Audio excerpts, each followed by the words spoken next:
how's it going? Welcome to December 28th. And I don't know if anybody can hear me yet, but I literally just got started. I was running like a minute late. Hello, welcome in. Hopefully you guys can hear me. I haven't even done the audio check yet, so uh, here we go. All right. Important question. Can I hear myself? Let's see. Can I hear myself? Oh, all right. Let's see. That sounds pretty good. Okay. Andrew War, welcome in. How's it going? Thank you for the resub. And welcome in Chan the Magic Man, Felden Kane, Charlie's Beats. Hello, welcome in. How's it going? Let me also begin by putting on cheating gloves. Seeker of Weird, welcome in. It tried to make me watch an ad again. Good evening. Oh, my sympathies, Andrew War. You know, we should hit those ads in the butt with a sub. So, but anyway, let me go ahead and put on my cheating gloves before anything happens. If you guys don't know cheating gloves, sort quick. This is the usual cheating gloves. It is extremely dry, so I've needed to go through a little bit more of this the last couple of days. Hit those ads in the butt with a sub. Good phrase. Turkey Blade, welcome in. How's it going? It's numb. It's Turkey Blaine. Yeah, it puts the lotion on its skin.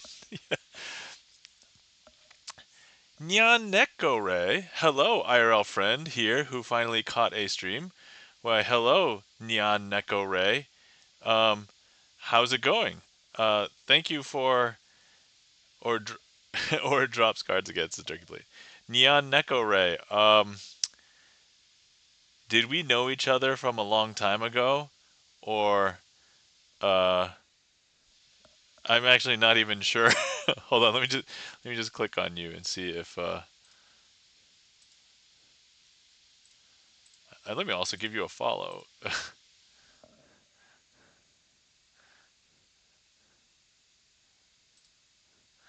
Okay.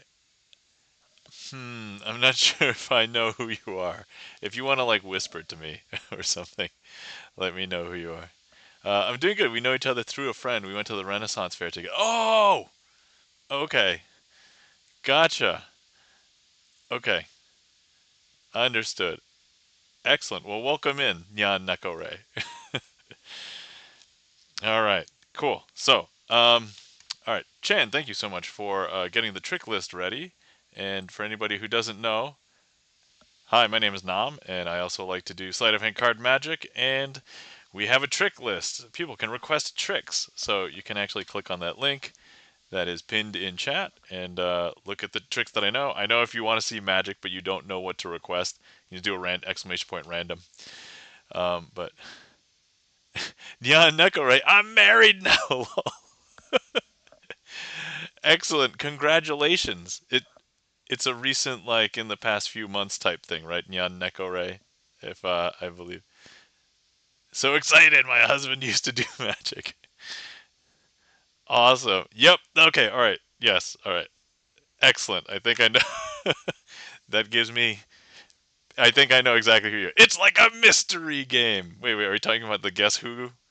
Not like the Guess Who board game. Which, by the way, my kid likes to play Guess Who the board game now. Speaking of which, for anybody who doesn't know, I have a 4-year. Oh, guys, I don't know if you know, when there's a hype train, how many hits do you need to guess Nyan Nekore? All right, no, I think we're good. If you guys didn't know, when there's a hype train. Oh crap, where's the Twitch deck? Right here. Okay. I have to do magic as fast as possible. So, here we go. All right. First things first, let's go ahead and select a card. Doesn't matter that I know what it is, because it's not that kind of trick. So, let's go ahead and choose the 5 of spades. Now, the 5 of spades, we are going to go ahead and grab the 5 of spades, put it into the middle of the deck, and we are now connected to the 5 of spades. But here we go. All we have to do is that will actually bring the 5 of spades up to the top of the deck. Now, I don't know if you know, but we just got the power. We don't want to waste it. I'm going to take it, place it in the middle of the deck, and if I snap my fingers, that will actually bring the 5 of spades back from the middle back up to the top. I know it's a little bit weird, but that's okay. So look, I'm going to go ahead and take it and place it back in the middle of the deck. Importantly, if I don't snap, here's the card that's on top. That's not... It's very close. It's the 6 of spades. It's not quite the 5 of spades. But I'm going to go ahead and grab it and take it and place it into the middle of the deck. Oh, wait. I'll wait for the emotes. Let me just go ahead and... Here, let me... My hands are up here. Okay. Chan, thank you so much for the resub.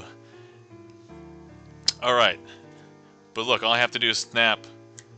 And that will bring it... Wait a second.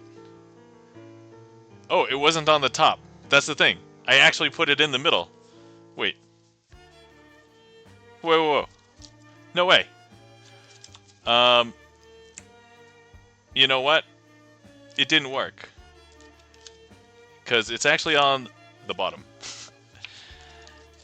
Okay, so here's the fun part. Some people think that magicians will swap out a card. And we're going to go ahead and leave this sticking out just so that you know that it's here. But if you were here, you could have signed it. But luckily, we had Rip Artist sign it a long time ago. But I'm going to take it and place it in the middle of this packet. I'm going to take this packet, place it in the middle of this packet. Some people think I had it on the top. Some people think I had it on the bottom. But that's not the case. Not until I snap. And that will bring it from the middle back up to the top. There we go. Okay, so let me go ahead and find all of the 5s. Let's do something interesting with all the 5s. Man, you guys started this hype train really early. I was not warmed up yet. But anyway, okay, so here's what we're going to do. I want to turn... Kyo Demon, thank you so much for the gift subs. Holy crap, Kyo Demon. Alright. Whoa, the chat. Yippee! Thank you, says Nyan Nekore. Alright. So, okay, Hype Train level 3. Kyo Demon, hopefully you're doing well. Good to see you. Alright, here's what I want to do. I want to turn all of these 5s face up. But if I were to give you the packet, you might just turn them face up like that. However, I'm not allowed to do that because that's not magical. So I'm going to turn this packet, give it a magical twist. That magical twist will turn up the 5 of hearts. Okay, don't break your gaze. This is the part that gets people. Alright, look, I'm going to hold this packet, give it another magical twist. That magical twist will turn the 5 of hearts face down and turn the 5 of clubs face up. Okay, that's super weird, but now look, I'm going to go ahead and hold the packet, give it another magical twist. 5 of diamonds should turn itself face up. Adds in 3 minutes. Alright. The last one, 5 of... Which was the one? 5 of spades, right? So look, all the cards are still face down. But look, even if I give it a magical twist, that's not enough to turn the 5 of spades face up. I think it's a little bit tired. So even if we get 2 magical twists, some people are like, yo, you just gave it 3 cumulative magical twists. But no, there's nothing. However, if I just go ahead and I just get some of that energy from chat that just got Kyo Demon's gift subs, Chan the Magic Man's resub, Andrew War's resub, that was enough to turn up the 5 of spades. Okay, so here we've got the black 5s over here and the red 5s over here. If I go ahead and I turn these cards... What? Okay. Thank you kindly for the claps. Now, if I go ahead and I place the 2 black 5s in between the 2 red 5s, if I was to reverse count them like this, nothing would be different. The black 5s would still be face up in the middle. However, if I was to go ahead and give this a magical shake, this magical shake actually changes everything. This magical shake actually made the red 5s swap places with the black 5s. And now in between the 2 red 5s. Now, okay, so the music has stopped, but the hype train is still going on, and it's going to trigger all the sound alerts. So thank you kindly for all of the sound alerts and the applause. So we're still going to hype train. We're still going to magic. All right, if you guys missed that, I know it was a little bit kind of at the end of the music. But, so look, if I show you, we can do that again. I'm going to reverse the count, and the red 5s are still face up in the middle. It's because I didn't do the magical shake, right? And so now if I hold the packet and I give it a magical shake, this magical shake actually is the thing that changes everything, because now the black 5s are face up in the middle. I know, super weird, right? Super weird. Let's go ahead and do something else with these 5s, okay? So once again, let me demonstrate something with no magic. So now if I show you, this is the 5 of spades. Watch for the 5 of spades.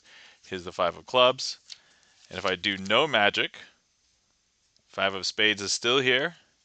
5 of clubs is still here. Red 5s are still here. All right, but now if I was to go ahead and do some magic, here's what it might look like. But I'm going to do the same thing. 5 of spades right here. 5 of clubs over here. Red 5's over here. But now, here's the magical thing. I don't know if you heard those sound effects, but now the black 5's are over here and the red 5's are over there. I know you don't believe me, but look. Here's the red 5's and the black 5's are over here. Is that weird? That's super weird, right? Okay. Let's see. We still have at least a minute left. Okay. We're going to go ahead and let's take all 4 5's. That's like a weird saying. Okay, 4 5's. I'm going to place all 4 5's into 4 different parts of the deck, like this. And you can kind of see that they're all separated by some amount of distance, right? Okay, and here's what we're going to do. BayJMB, welcome in. How's it going? Hi, Nam. How's it going? Welcome in. I'm just going to go ahead and give these a little bit of a shuffle. And here's what we're going to do. Let me go ahead and... Oh, you know what? We're going to do this slightly differently. I'm going to go ahead and shuffle face up into face down cards, just like this. Okay. And I just moved the mat. Hang on. All right. Boom. Okay. Just go ahead and push those in together. Choo choo! Yo, what's up? The keyboard grinder. Welcome in, Winston. How's it going? Now, let me just show you how messed up this is. Here we've got, actually, here we go. We've got some cards that are face up, face down. Here, I'll show you how messed up this is. So we've got a back to a front. We've got a front to a back. Still back to a front. Hold on. Let me just find a place where it's like super weird. We've got a back to a back. Yeah, and so everything's super messed up. But actually, let's go ahead and... Hey, I got a chest. Let me open the chest. I got the kitty hype emote. But actually, that kitty hype emote was enough magic to come, and we're going to wrap up this hype train with the finale of this trick. So now I think every single card... That sounded wrong, says Chad the Magic Man. That's okay. It probably can't be any worse than Stream 69 or Stream 169. I said way worse. Look, I have a trick in the trick list called maximum penetration. The trick. I'm sure I've seen worse. I'm sure I've said worse. All right, don't clip those. All right, here we go. I don't know if you can tell, but look, every single card is now fixed. Actually, every single card except for 4, and those 4 cards are indeed the 4 5s. Max Pen, let's go, says the keyboard grinder. Find a place that's super weird is the reference. Oh.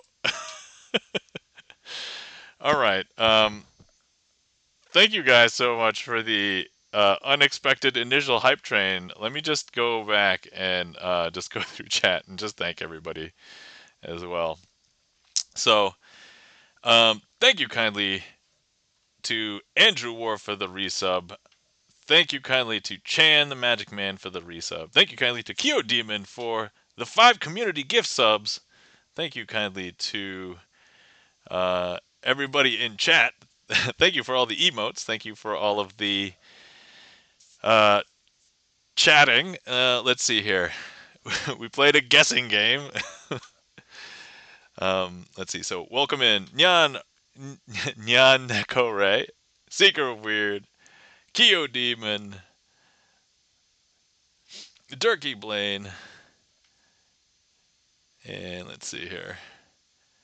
All right, BayJMB, welcome in. The Keyboard Grinder, how's it going, Winston? Hopefully you're doing well. And okay. Whoa, you have a lot of decks, says Seeker of Weird. Yes. So I think I had this for last stream, but before that I did not have this. So all of my decks that I had were populating the table that I'm performing magic on, but they were just underneath the camera and the laptop. I now have a storage solution, and if you think this is a lot of decks, this is just a fraction of the number of decks. If you would like to see one, we have a redeem called Premium Deck of Playing Cards, or Premium Cards or something. I forgot what it called it. Hold on. Premium Deck for 250 channel points. I will just pick one of these decks, and we will see a magic trick with one of the premium decks instead. So, BayJB, thank you for immediately redeeming uh, the premium deck. Hello, Thorn. Welcome in. How's it going? Guys, you're not. Oh, so now would be a good time. Everybody follow everybody. But, yeah, if you guys aren't following our friend Hallowthorn is also a magician. Also, if you're not following Chan the Mat. Welcome in, E-Room. How's it going? I thought an example would be nice. Excellent. Thanks, BayJP. um, yeah, everybody follow everybody. Everybody's cool. If you're looking for other magicians on Twitch, we know of a few. We have 3 of them right now. Um, let's see, Magic, Twitch. But Hallowthorn, Chan the Magic Man, and I are 3 of the 4 people that we know that have streamed Magic pretty consistently on Twitch. So, all right, let's go ahead and pull out. Oh, what's one that maybe you guys have never seen before? Oh, you guys maybe have never seen. Maybe this one. Ads. All right. Let me know when back from ads. All right. But in the meantime, this is probably a good time, if we shouted you out or didn't shout you out, let us know. But okay, let me go ahead and just start doing shout outs during the 90-second break. All right. Guys, you're not following our friend Chan the Magic Man. Please give Chan the Magic Man a follow. If you're not following our friend Felden Kane, please give Felden Kane a follow. If you're not following our friend Charlie's Beats, please give Charlie's Beats a follow. If you're not following our friend Seeker of Weird, please give Seeker of Weird a follow. If you're not following Durkee Blaine, please give Durkee Blaine a follow. Let's see here. If you're not following our friend Keo Demon, please give Keo Demon a follow. Let's see here. I'm just gonna make sure that, let's see, Keo Demon, Chan, Felden. If you're not following our friend BayJB, please give BayJB a follow. If you're not following our friend the Keyboard Grinder, please give the Keyboard Grinder a follow. And then, of course, Hallowthorn. All right. And E-Room. Okay. All right. Whew. Yeah, everybody follow everybody. All right. Hallowthorn says, how has the gigs been treating you lately? Hallowthorn, after every gig, when I come back onto stream, I recap basically what happens. But so far, I've done 5 paid magic gigs, 4 of which I would say are like real magic gigs, and one of them was like an instructional class because that was an introduction to sleight of hand. But they've all been pretty good. I actually have one coming up at the beginning of the year. It'll be my first retirement community magic gig, but yeah, they're progressing. For anybody who doesn't know, I'm currently unemployed, looking for software work, which is a little brutal right now. But in the meantime, I've been trying to pump up my YouTube, my Twitch, and I'm taking real magic gigs. So I'm getting paid magic gigs.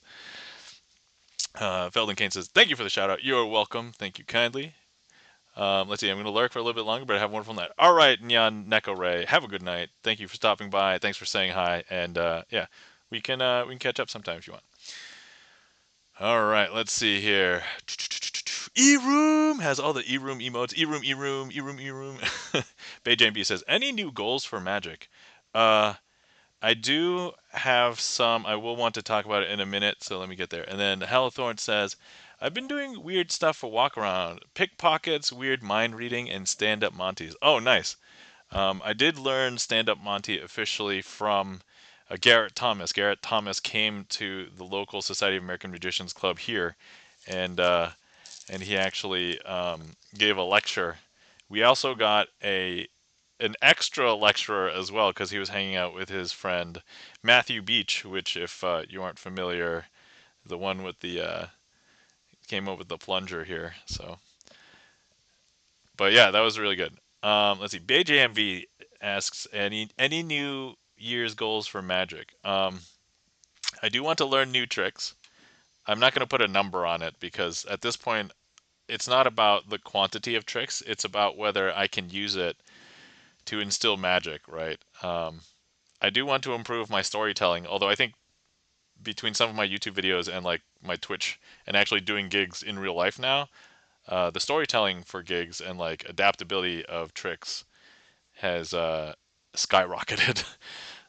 So one thing that I have alluded to on stream a couple of times is that I wanted to release more information about my magic system. So I'd come up with this like idea a while ago, but I fleshed it out and then I kind of put it on the back burner because at the time I was still working, and then my unemployment happened, and then I'm like, all right, let me just worry about all this other stuff. But it's this concept of a way to encode card magic onto like a sheet. So think of it as like music, like sheet music, but for card magic instead.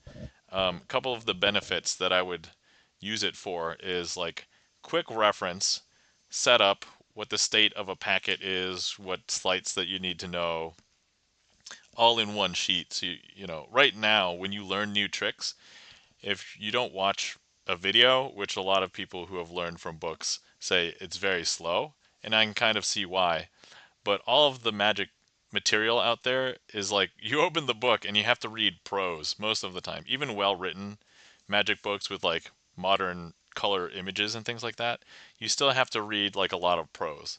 And in my mind I was like, "Oh, well what if I just wanted to get the general idea of a trick and like just know what I need without having to read through all those pros." And so I came up with this idea, and I in my mind and on my in my spreadsheets and stuff, I've been calling it sleight reading. And so it's a way to encode stuff. The other thing is that one problem with sheet music is that you have to have custom things to like read the musical sheet music. And so you can't just use like regular um, like keys. So one of the things that I wanted to do was use the ASCII or Unicode character system so that you could then copy and paste these sections of magic tricks and things like that. And so that was kind of like my idea. Was Matthew a beach? Ha ha ha. I'm kidding. He's a really nice guy, says Hellthorn. Yeah, for anybody who's interested in the spelling of Matthew Beach's name, he's French, so it's Matthew Beach. Yeah, there you go. But no, so yeah, I got the chance to meet Matthew, and I got a chance to meet. Well, I re-met Garrett Thomas. Although Garrett, I don't know if Garrett remembered me when I met him the first time. So hopefully he remembers this time. But all right, I did see that we have a request for interactive opener, and BayJMB has requested premium deck. So you know what? We're gonna do the interactive opener with a premium deck. Actually, I'll do the opener first, and then we will show off the deck.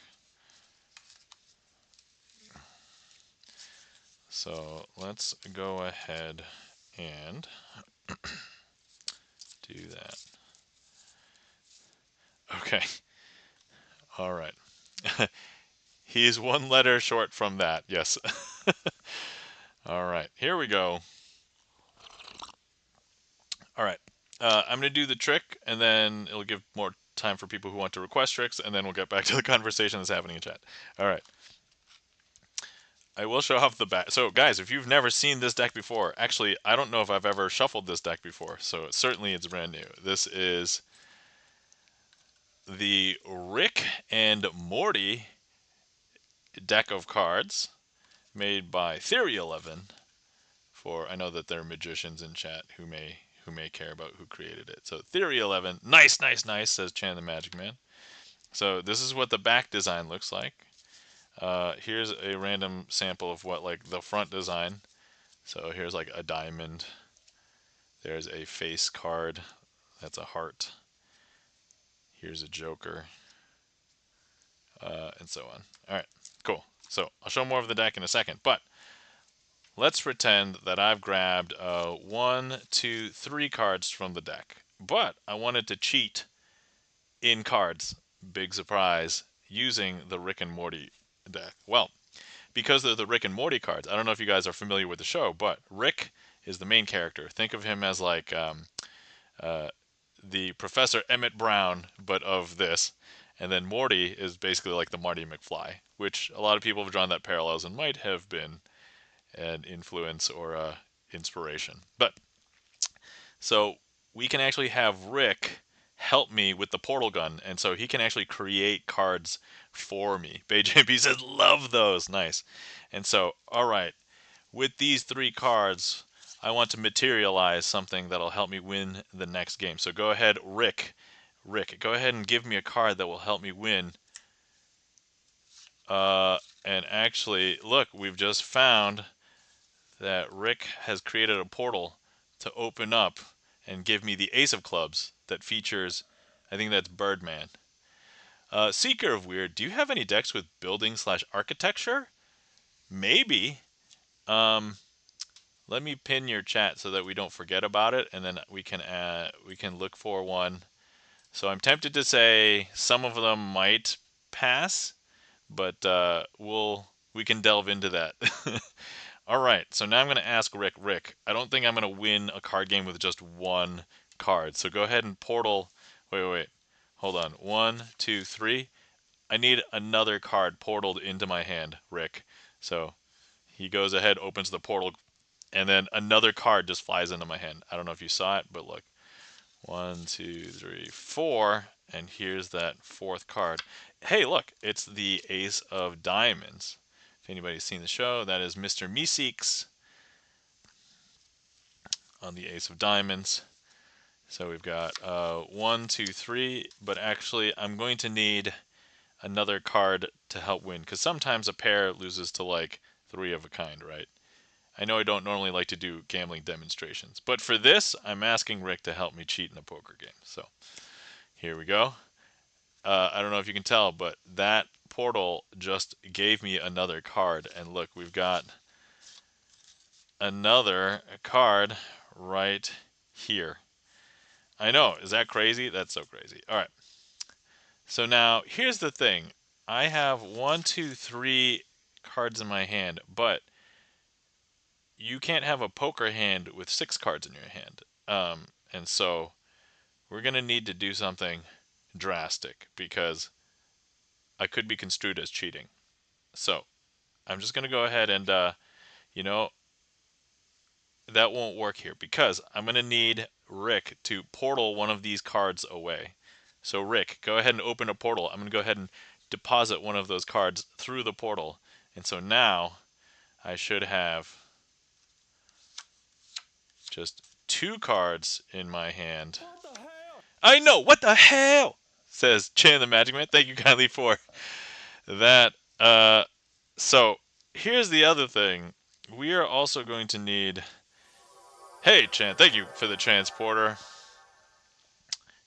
Now, we need to solidify this, because 3 of a kind, you can still beat that with, like, a flush or a full house. But how about this?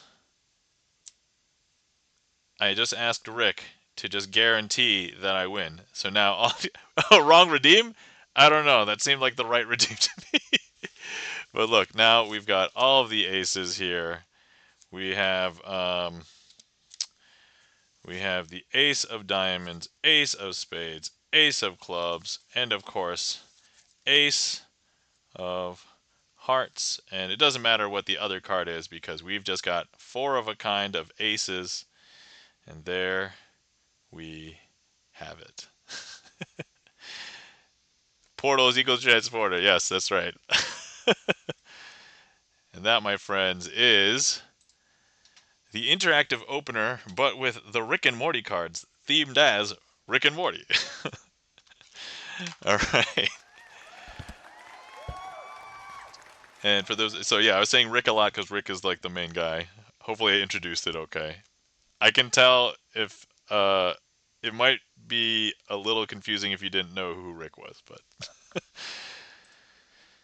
okay. Let's see here. Thank you kindly for the claps. Chan the Magic Man, Felden Kane, Charlie's Beats, Bay JMB. Thank you kindly. All right. So, um, so yeah, now we can go ahead and show you the deck. So I have barely shuffled. Um, I've barely shuffled this deck at all. So let's go ahead and. So here's the four. I did pull out the four aces for the trick, and then we've got the rest of the deck. So we've got the two jokers, and then we've got the spade. So each spade pip has one of these two designs on it. Even if you look at like the 10. Oh, maybe three designs if there's enough pips. And then we've got, I think all of the jacks might be versions of Morty. Yeah. All of the queens are a version of Summer, and all of the kings are versions of Rick. So, yep. So here's a Rick, a Summer, a Morty, a Rick, a Summer, a Morty, and so on. So, and then yeah, the back is super busy. There's a lot of stuff going on the back here. I just realized these are not one directional.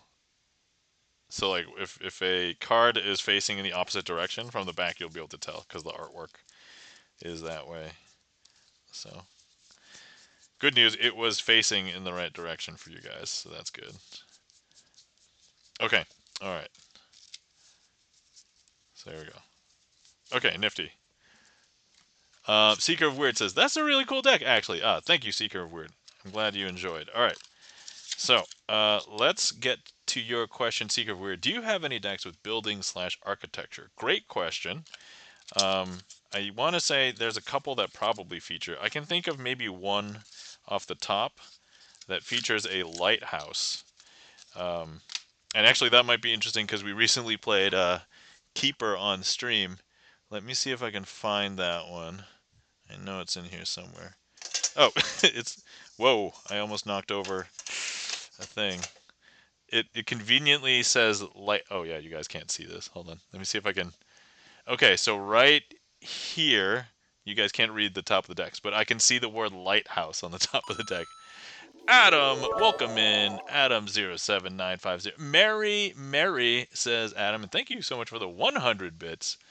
Thank you so much. Secret Weird says, "Ooh, keeper theme trick with a lighthouse deck. Oh, that could be baller. I think that's a good idea. All right. So first of all, let me do this, and then, um, guys, you're not following our friend Adam. Please give Adam a follow. Actually, I'm not sure how often you're streaming now, Adam, but thank you so much for the bits, and Merry Christmas, Happy Holidays. All right, so let me pull out the Lighthouse deck. So the Lighthouse deck, okay, now it'd be appropriate to switch to this screen. Okay, so here's the front of the box. It says Beacon, and on the card backs, instead of showing the other side, because I do keep... So let me go ahead and show you the backs. Here's the Lighthouse deck. Too busy trolling to stream, says Adam. Lol, lol, lol. Glorious, glorious troll. Well, thank you so much for the... Adam, you're welcome to troll here anytime. So, but yeah, so this is the... and here's the one. These are, I believe, a one-sided design. So you can have the cards either which way. And you can fan these, and because of the edging, it'll actually look really... It'll look really cool, like it's a continuous thing. Same thing in the middle for the wave. Um, so yeah, there we go. Look at that. That's so nice. These are shuffled. Let's also just show off the some of the aces, some of the face cards. But yeah, I think this is probably okay. Let me see what else. Is there anything else that I have could be construed as like architecture or buildings? Uh, let's see. Nope, none of those. None of these. None of those. These are all like IP decks. So I'm gonna say this is probably the closest that we've got. Okay. As for, let me try and come up with a keeper themed um, trick using the lighthouse deck. But yeah, let me know when back from ads. Let me know when back from ads.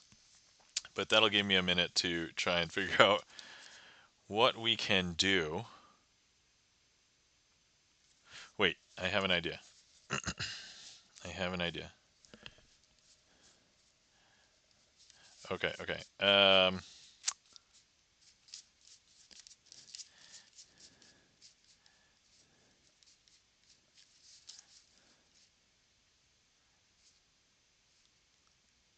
Hmm. Hmm. Okay, okay. All right. All right. Inspiration is occurring. Inspiration is occurring. Okay, and then how to represent the lighthouse. I know the lighthouse is on the back of each and every single one. Uh,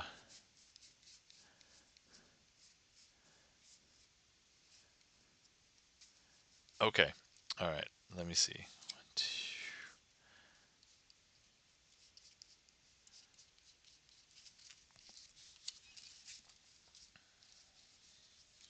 I should probably be doing this magic setup with um, over in secret, just in case uh, I decide to freely do. And you know what? This can work, I think, pretty well here.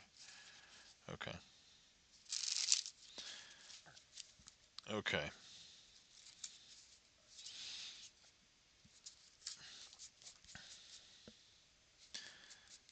Mm,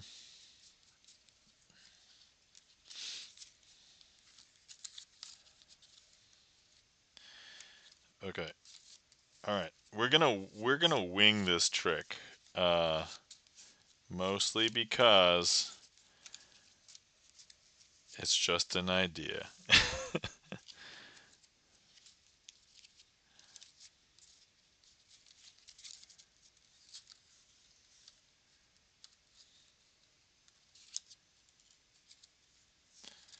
Okay. All right.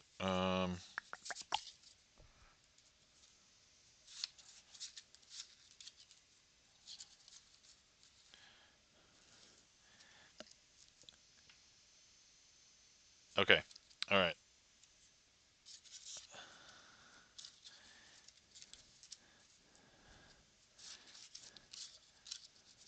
Oh my God. Is it gonna work?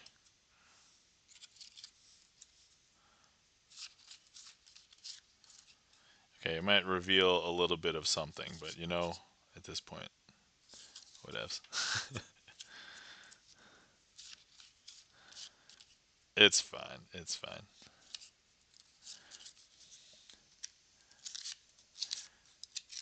Okay. And then the fact that this is like almost a brand new deck. Okay.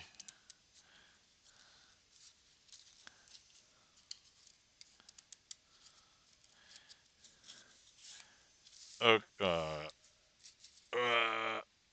almost. Okay. All right. Okay, I've got it. I've got it. So this is going to be a variation of a trick. So we're just going to go.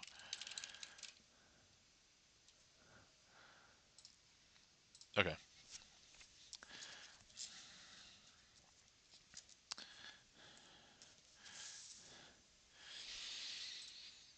Okay, all right. I've got it. Here we go. So this is going to be a keeper video game trick with the lighthouse deck. All right. So here we have the lighthouse deck. These are going to represent the keeper, which, if you believe, is the lighthouse. There it is. Now, as part of the game, just to explain a little bit, if you didn't watch me play through it, um, the original premise of the game at the beginning of the game is that you are a lighthouse and you move around and you discover the world that you're in. One of the things that you discover early is that you have a lantern that you can then shine onto different things in the environment. And you left out a card, says Mark Rides. Welcome in, Mark Rides. How's it going? So, first things first, you'll notice here that everything is dark and black. So, we've got 4 cards that are dark and black. But as part of the environment, when we go ahead and shine the lighthouse's light onto one of it, you can actually see that some of it grows again. And yes, the card in your hand, well, 4 cards. Yeah, so there's 4 cards, yep. Um, but actually, if you go ahead and shine your light again, you'll actually see some more come back out of the dark. You might see some color uh, in some of the environment. And so plants will revive themselves. Creatures might come out, they might hide back again. But later, and this is the part that I really liked in the game, you can do, I called it laser eyes. It was like laser eyes, and it's just a super focused like lantern beam. And you'll see that another has changed into colorful fauna or environment, and it's not dark anymore. And so we'll definitely be able to tell that we've got um, 3, and we still have 1 dark environmental part here. But let's go ahead and use our laser eyes, and we'll just go ahead and make that turn into. So now we've got all 4 of our cards with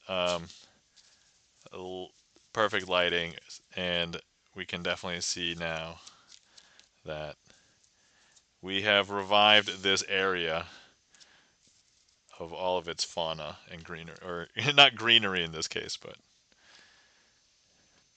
And that, my friends, is a version of twisting Picasso's arm as Keeper the video game, the Double Fine version. So, with the Lighthouse deck. Thank you for clearing that, Chan. Thank you kindly for the claps. Feldon Kane, Chan the Magic Man. Secret Weird says, yay! Yeah. It's, Keeper is a weird game, but it's very enjoyable.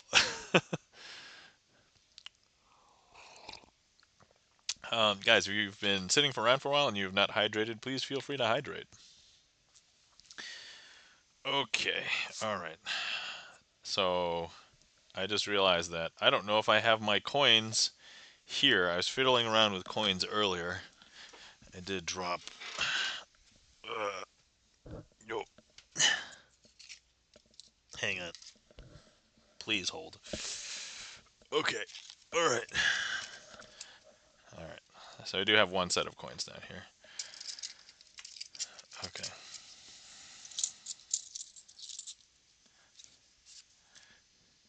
Mark Wright says, are you streaming from the basement? Yes. Yeah, every single time you've seen me here, I've been in my basement. So, short answer, yes. Thanks for getting that hydrate, Chan. Yep. I actually used to have huge issues streaming down here, so I'd actually run a huge Ethernet cable, and it's not like in a convenient place. It's not like right at the top of the stairs or something. I'd have to go up the stairs from this computer, not this computer, but my other computer, up the stairs, around the staircase into two other rooms, and it would basically be I would put like three Ethernet cables together. So that's what I used to do. Luckily now, when I got this computer, it had just better Wi-Fi, and then I upgraded from Wi-Fi 6 to Wi-Fi 7. So now I'm actually streaming this wirelessly to Wi-Fi, and it's way better. But yes, uh, thank you kindly for the lurk, Chan. Mark Wright says a perfect round of rhythm game. Oh yeah, so I did stream some U-Beat. I don't know if it was last week or the 2 weeks ago, but definitely streamed some rhythm game. I'm not like so good that I can get a perfect, but I did get a couple of good scores. But if you guys haven't seen me play U-Beat, um, you can find some of the U-Beat VODs. I haven't gotten the last one up yet. It's been uploaded. I just haven't like made it public yet. Okay, so that was the Lighthouse deck, and I just prepped for the coin matrix. So let's go ahead and just do that while we're here.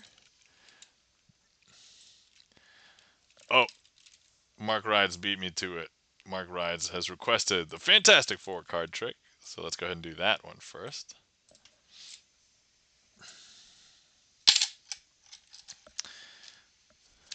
But welcome in, Mark Rides. Happy holidays. Merry Christmas. Hopefully everything is going well. Good to see you. All right, let me find Fantastic Four. So this is probably one of the tricks that I can definitively say is an original of mine. So developed it myself. I did extract a bunch of things to achieve all of the parts of it, but story and presentation are mine. I mean, even though the story is like the origin story of the Fantastic Four, but after Coin Matrix. Oh, need to fire up the big screen? Oh, okay. All right. I can do the Coin Matrix first. Coin Matrix is pretty fast. All right.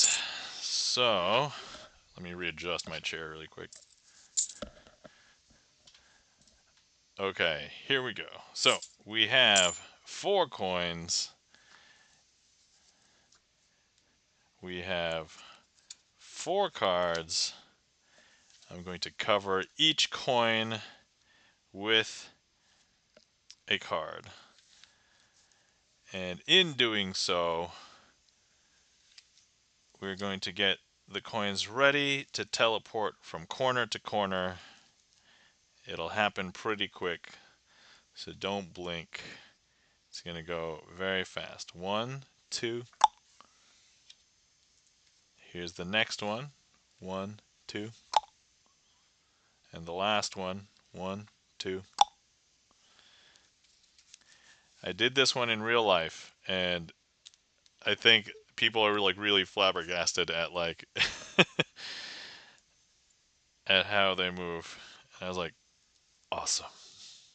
So you get really good. I got really good reactions with those. With this.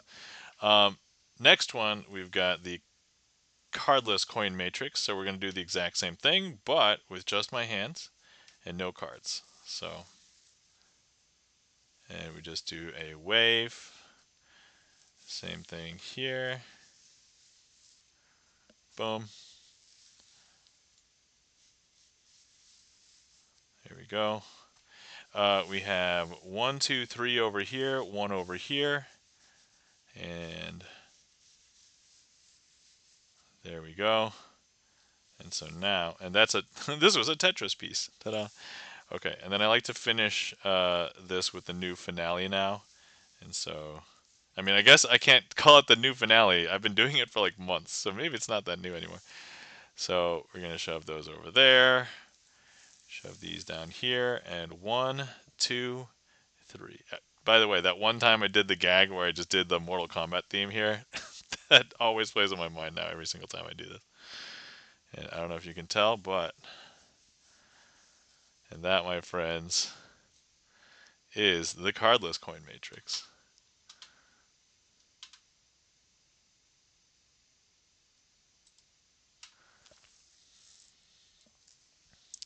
So yeah, I always practice those two kind of as a pair, but um, it's like one of the few non-card tricks I do. So I'm like, all right, I should totally keep it sharp.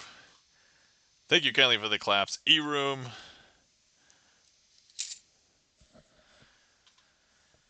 All right, let's see. Let me prep for Fantastic Four. We are mostly there, so thank you kindly for the claps. Felden Kane.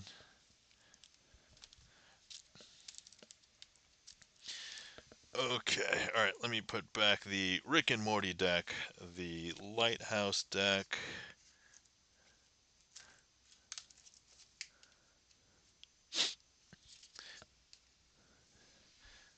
Hold on. Does this one have like an architectural thing? Hold on. I saw one where I was like, maybe. Oh no, it doesn't.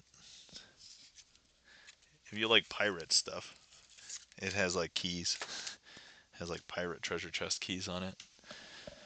All right. Okay. Next up is Fantastic Four, and I have to thank Mark Rides for requesting this, but like not just today, but in the past. So I believe I showed this trick like once on stream, and Mark Rides happened to be there. And this trick wasn't on the trick list. Mark Rides ended up requesting it like probably weeks or months later. I don't remember exactly, but and then he said, "Oh yeah, let's do Fantastic Four." And I'm like, "Oh, that's not on the trick list. That's off menu." But I'm like, "All right, sure. Let me." Mark Wright says the Rick and Morty deck sounds cool. Oh yeah, the Rick and Morty deck. Yeah, I did show this off earlier. Let me show it off again really quick. So we opened up the well, I mean it was already open, but I did a trick with the Rick and Morty deck earlier because somebody redeemed premium deck of cards. And so here's the back design. So that's what the back design looks like. So if you're familiar with Rick and Morty, the show, here's Rick, here's Morty. I did one of the tricks. We themed it as Rick using his portal gun to get cards to help me cheat in a card game. All the jacks are Mortys, all of the queens are Summers, and all of the kings are Ricks. And then each card has like two or three different pips that they use, but they're not uniform. Like so, there's a little bit of variety as far as like how the deck works. All the aces are something different. So there's Birdman on that one. I think this is I don't even know who that is. Then Rick and Morty on the Ace of Spades, and then Mr. Meeseeks on Ace of Diamonds. So if you're familiar with the Rick and Morty show, there it is. These are also still kind of in order, so let me just reshuffle these. Let me just shuffle these really quick. There we go.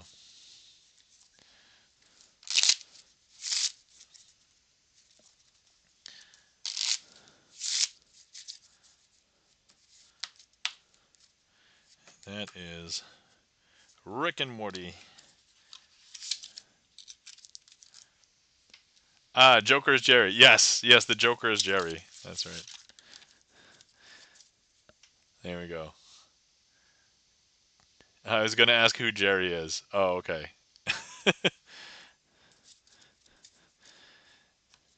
Yep, Jerry is the Joker. There you go. I mean, that also makes sense. For anybody who doesn't watch the show, Jerry is kind of like the butt of all of the jokes and is kind of like. Okay, where was I? Oh, yes. Fantastic Four.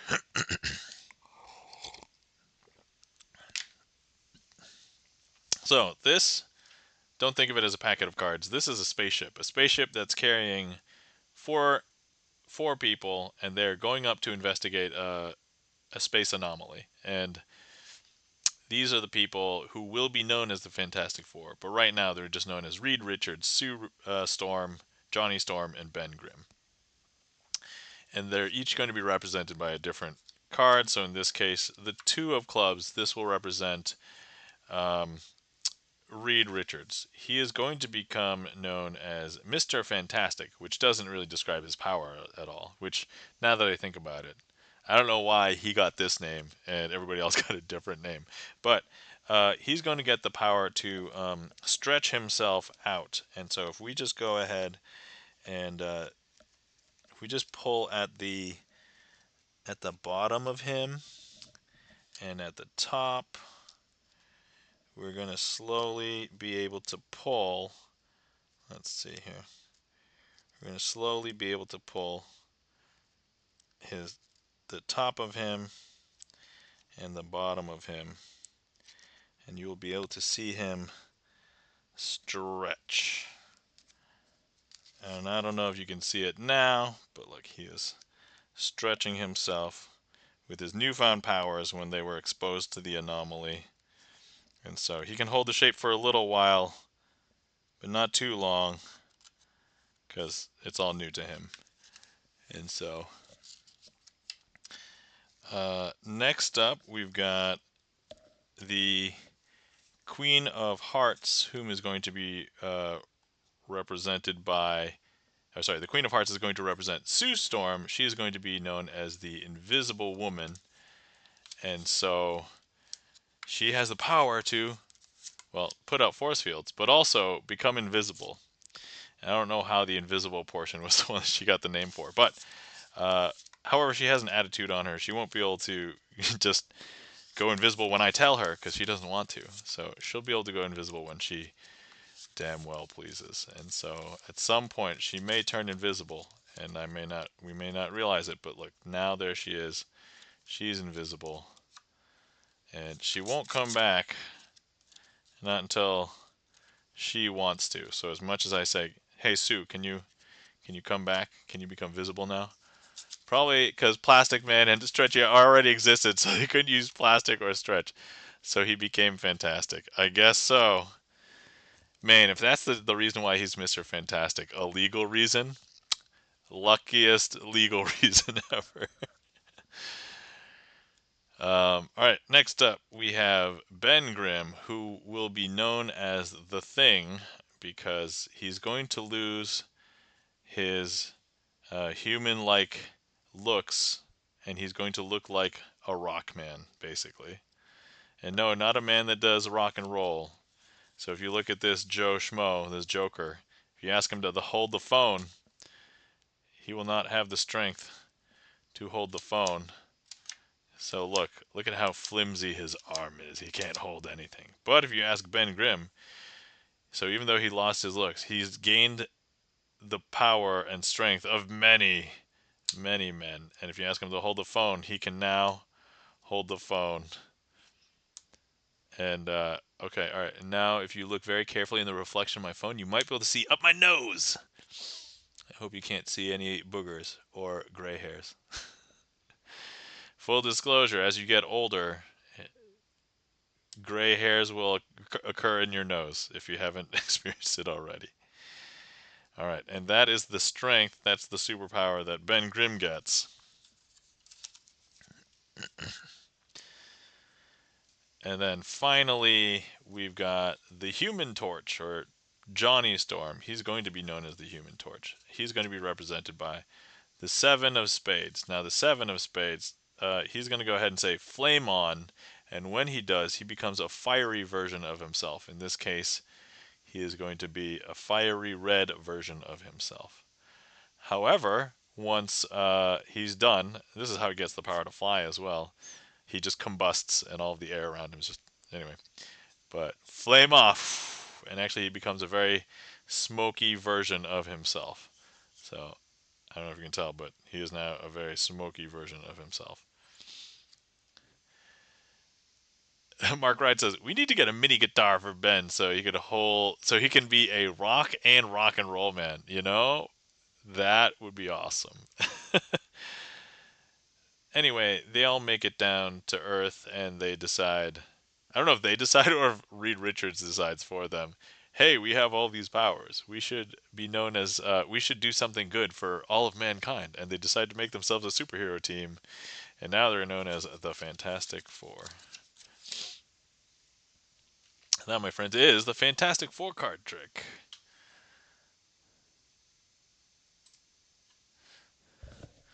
I should get like a little mini guitar riff sound alert.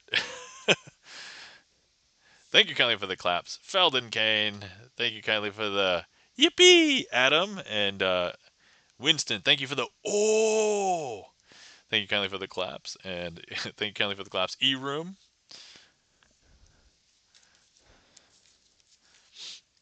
All right, excelente. Okay, I have to reset this trick now because otherwise I will not remember to do it later.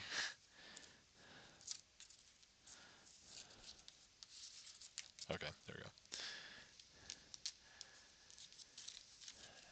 go. And yes, that was Fantastic Four. Hopefully you guys enjoyed. If you haven't seen it before, if you have seen it before, hopefully you enjoyed reliving the Fantastic Four. Hopefully not as bad as the movie that came out like a decade ago, 15 years ago. I don't even know. I don't remember. Not the most recent one. I heard that one people like that one, the newest one that came out in the last few years. But there's one that came out a while ago where like Jessica Alba, I think, was the Invisible Woman. People didn't really like that one. So, if I recall.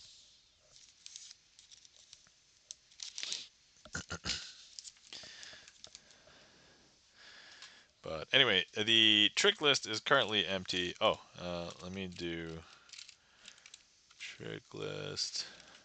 If anybody would like to request any trick. Oh, wait. I normally like to do at chat. Hold on.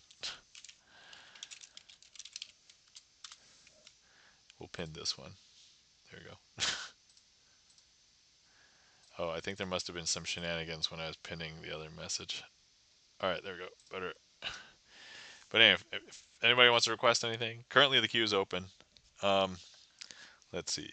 I was trying to rehearse a trick earlier. Um, so if anybody wants to see that one, I could do a magician's choice right now.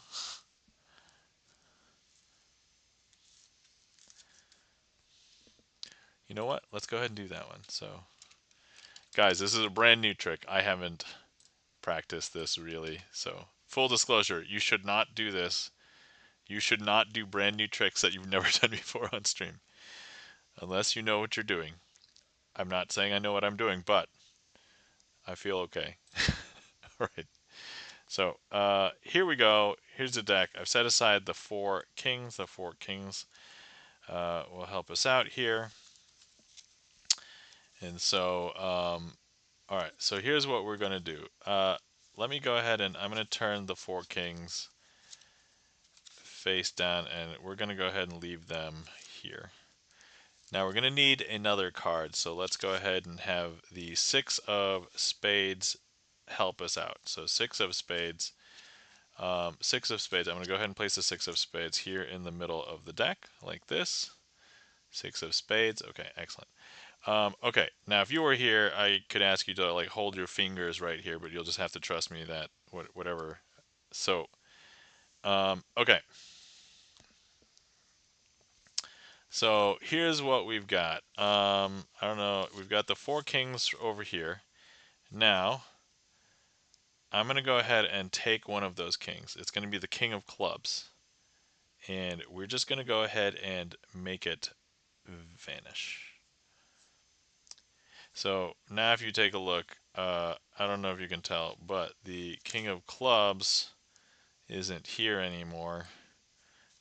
The king of clubs has actually jumped. The king of clubs is not here because the king of clubs should now be here. Mark Rides, thank you so much for the resub for 18 months. How about Star Trek deck Devil Elevator with an away team trapped in Cardassia or Romulan prison? Yo, great idea, and I can easily grab the Star Trek deck now because they're both right here. So while I wrap up this trick, you know what? When I say I can easily, if it wasn't like at the bottom of the stack. All right, so But great idea. And so, yeah, we'll do that next. 18 months is like 1.5 years. Adam is very astute in his math. So let's see. If you were here, I would grab this. Um, Although since you were not here, we'll just go ahead and grab this. You could have been holding onto this card the whole time. We flip this over. This is indeed the King of Clubs. I know, right? Strange. Okay. So now we have all four kings here. One, two, three, four. However, we're going to go ahead and grab another king and make it jump from here to there. And so we're just going to go ahead and grab one and toss it. I don't know if you can tell. That was the king of hearts. I know. Super weird. But look. So you can see every single card. King of hearts right here. And if I show you over here, there's actually only 3 cards now. And if we take a look, there we go.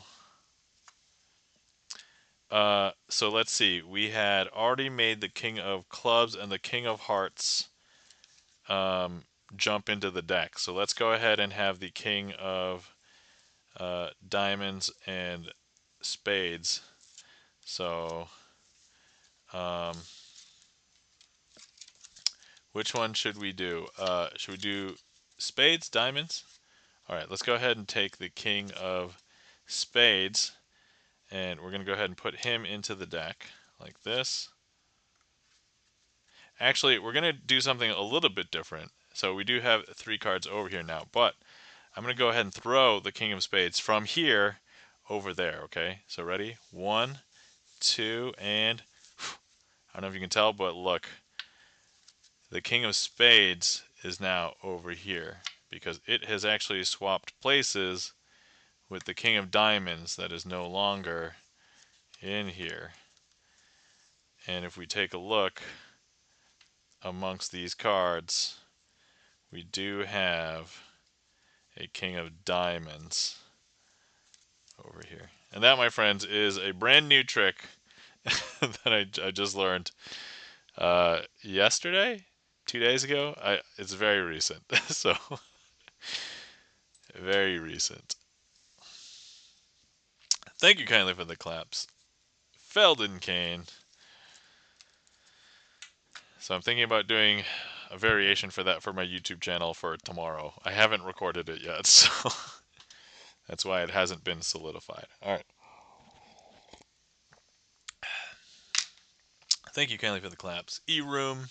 Alright, let's get back to the Star Trek deck. So I have 2 Star Trek decks, one of which is the light Star Trek deck, and the other one is the dark. Mark Rides, if you are there, is there a particular back that you want? So the dark Star Trek cards have a design that looks like this, and the light Star Trek cards have a design that look like that. I just realized it's very subtle. It's almost not different. So these are black and these are white. It probably doesn't matter, honestly. But you know what? What we can do? So we got these fancy. Which show are the faces from? Oh, these are all from the original Star Trek. Uh, so the original series, TOS. Although on each side, so like on each side, so this one, so like this is original Chekhov, and then this is like new Chekhov, like from the movies, the reboot. But if all else fails, I can open up my communicator. Scotty, beam me up. So you get a pair of communicators as well. Well, one for each deck. Ta-da! Yeah, both decks are identical except for this color on the back, just slightly different. So you can almost, I would say you could barely tell the difference because like it's it's basically identical except some of the parts that are black over here are white over here, but not all of the parts because like if you take a look, this stripe is still black on both, but this part is gray and that part's white over here. So it's very subtle. All right. If all else fails, I'll just pick one of the decks, and then we'll go from there. But yeah, nothing is. Yeah, they're all original series. So that's Chekhov, Uhura. I forgot which yeoman is that. Spock, uh, McCoy or Bones. This is Kirk, James Tiberius. Oh wait, is this not Uhura? Oh no, sorry, this is Uhura. This is Spock's mom. I forgot her name. And his Pike. Uh, this is another yeoman, but medical. Here's Scotty. Let's do Captain Kirk, Bones, and Spock on my away team. All right, sounds good. All right, let me find. Okay, Kirk. All right, we're just gonna use this. All right, Kirk, Bones, Uhura, and Spock. Oh yeah, here we go. All right, if only we had a card that was like the Devil. Now the Devil is only canon in Star Trek because of the original series and sorry, Star Trek the animated series. It was supposed to occur like after the original series live action because I guess they had more scripts, but they were like, we don't have all of the actors or you can't make the series anymore for whatever reason. So they animated it, and in a couple of the episodes of the original animated series, they basically wrote in the canon character of the Devil. So let me just check really quick to see if we have Khan. I don't know if that would qualify. We'll take Khan out because we could use him. We can kind of use him as the Devil. Although let me use the black sixes and nines because most of these cards are red, red suit colors. Okay, all right, and then let's see, and we're doing the Devil's Elevator. Actually, let me just double check what. Yeah, Devil's Elevator with an away team trapped in card at a Romulan prison. Okay, so this will be trapped in the Devil's prison in the animated series. So, all right, Devil's Elevator. Okay, we did my Magician's Choice. Okay, and then I need to find other sixes and nines. Okay, 6, 9. Okay. Oh yeah, we say we're gonna keep the devil. We're gonna be using um, Khan as the devil, because actually there is precedent. He does have like a prison camp, right? So, and we should start with we can go Bones, Uhura, Spock, and Kirk, maybe in that order. Okay. Okay. Or we should try it as four burglars with Spock as the brains. I mean, we can do that too right after. So, okay. All right. I'm not sure if we're back yet from the ad break. I think it is. I think we are. All right. Okay. So here we go. We have. Actually, I'll introduce you to them. So at first, we're going to be using the black sixes and nines. not because of the devil, but we're actually going to use these to simulate as though they're in a devil's prison. In this case, Khan's camp. And so I'm going to go ahead and leave the black 6s and 9s over here. This is going to represent the prison. And this is, I'm going to go ahead and place each of our Starfleet officers. So here we have James T. Kirk. So Kirk over there. And you'll remember them if you know them by rank. So Captain, then we have Spock, First Officer. Then we have Uhura. She's on the bridge. Then we have Bones, Dr. McCoy in medical. So they know that when he's, if they can capture Bones first, so they're going to go ahead and put him in the second house of camp. First, second, third, fourth, fifth. And so he's not too far from the outskirts. But in order to escape, he can try to escape from the outskirts by getting up to the uppermost level, the level that's closest to the perimeter, and then he can GTFO. And so, he does hatch a plan, and eventually, he does break his way out.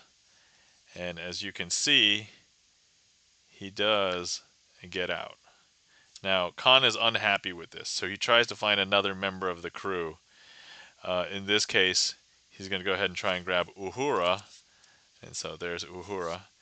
And he wisely places her deeper into his camp.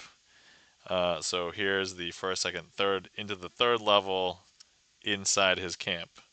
But she too is also under duress, and she determines that there's a great way to escape. She tries to get out from the inner ring towards the outer perimeter, which is near the top. So she makes her own way to escape. Oh! And look at that. They were able to, because Spock is on the Enterprise, and Spock is like, hey, I have to save Uhura. So he actually uh, transports her out. So this is how she gets out.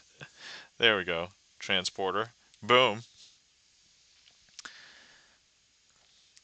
But now we try and look through the camp just to make sure that there aren't any Starfleet officers. These are the same uh, camp buildings that we've had the entire time. And now we're going to go ahead and, well, Khan is very upset with Spock, so tries to capture Spock. Now, this won't make sense with the original series, but makes perfect sense with the new series, where there's kind of a potential romantic interlude between Uhura and Spock. But Khan's going to place him in the fourth level in, so he's very close to the center of camp. And so he's going to put him in there. But Spock, he's actually stronger than a typical human because he is a Vulcan. And Vulcans are very strong compared to humans. So he can fight his way out. He breaks through. He goes from the fourth level to the third level to the second level to the outermost level of the perimeter of the camp. And Mark writes, will he jam the transporters? I mean, he doesn't need to jam the transporters. He just fights his way out because, I'd like to think that Spock was always a badass, and maybe he's experiencing Pon farr, so he can just he's brutal, after Uhura escapes. Yeah, he's like, oh, I gotta go see how Uhura is. So there we go. So now he's able to escape, and then finally, oh yeah, Khan jams them for him, and so that's why he's got to fight now. Some people think that there might have been some other officers, but no, these are the only levels. Once you get to the fifth level, that's the closest. So now Kirk is going to be placed here in the innermost sanctum of the camp, and Khan's like, "All right, you won't get away from me," but they actually end up finding a way to free the transporters from the jam, and they're able to get James T. Kirk. Because, as every plot device, James T. Kirk is super lucky sometimes, right? So James T. Kirk is able to get out. Thanks, Mark Rides, for the transporter. And with that transporter, he's able to get James T. Kirk transported out of Khan's camp. And that, my friends, is the Devil's Elevator, themed as original series Star Trek with Star Trek cards. Thank you kindly for those sound alerts and the request, Mark Rides. Hopefully you guys enjoyed that. And thank you kindly for the claps, Feldenkane and E-Room. Hopefully you guys enjoyed. I was actually wondering if the transporter thing was going to come into play, so that's why I snuck the transporters in ahead of time. I was like, yes, we can use those. So there we go. Glorious. That actually worked out a lot better than I thought. So, Mark Rides, brilliant idea. Thank you. I also was proud of the fact that I could tie together the Uhura Spock thing. And yeah, nobody will get it unless they saw the new movies, but that was good.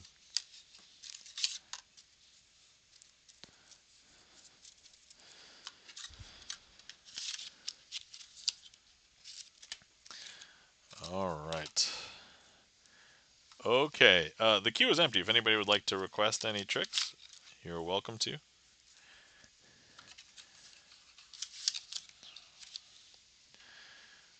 All right. Mark Wright says, I would have used the phasers, but phasers don't sound like a revolver. Yeah, no. Thanks for the bang, Mark Rides. I mean, I think it could have worked out. Also, we could have just easily been like, oh, Khan's camp is really low tech, so all you can't find any energy weapons. You just find like old school revolvers or something. We could have made it work. Would have worked out. All right, Star Trek goes up there.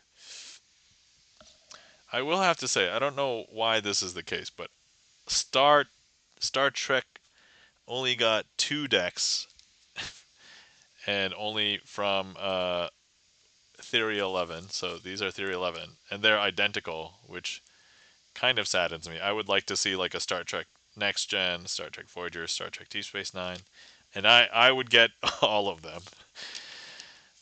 Especially because I know some of the people in chat are Star Trek fans, and we all watch different Star Trek series. But the Star Wars Theory 11 decks. Look at how many. So look at how many different Star Wars Theory 11 decks are. To be fair, so these are 4 different colors here, but these are all identical. But they're at least very different on the back than these two. But then, if you like the Mandalorian, there's 2 different Mandalorian decks. And then there's a Star Wars Dark Side deck. And so these have different artwork than these that have different artwork than this. So I'm like, oh, that's so weird. I would totally like more Star Trek decks. So, Theory 11, if you're out there and listening to me, I highly doubt they're watching a live stream of one guy doing magic. But, I mean, if they are, or if anybody knows anybody that works there, get them to do more Star Trek decks. Mark Wright says, didn't Kirk use gunpowder when fighting the lizard guy? That's a good question, and I don't know if I can answer because I don't remember anymore. I probably saw that episode a long time ago, and it's actually a very iconic scene, Kirk fighting the lizard guy. But I don't remember all the details about if gunpowder was used. So you'll have to verify that with the internet for me.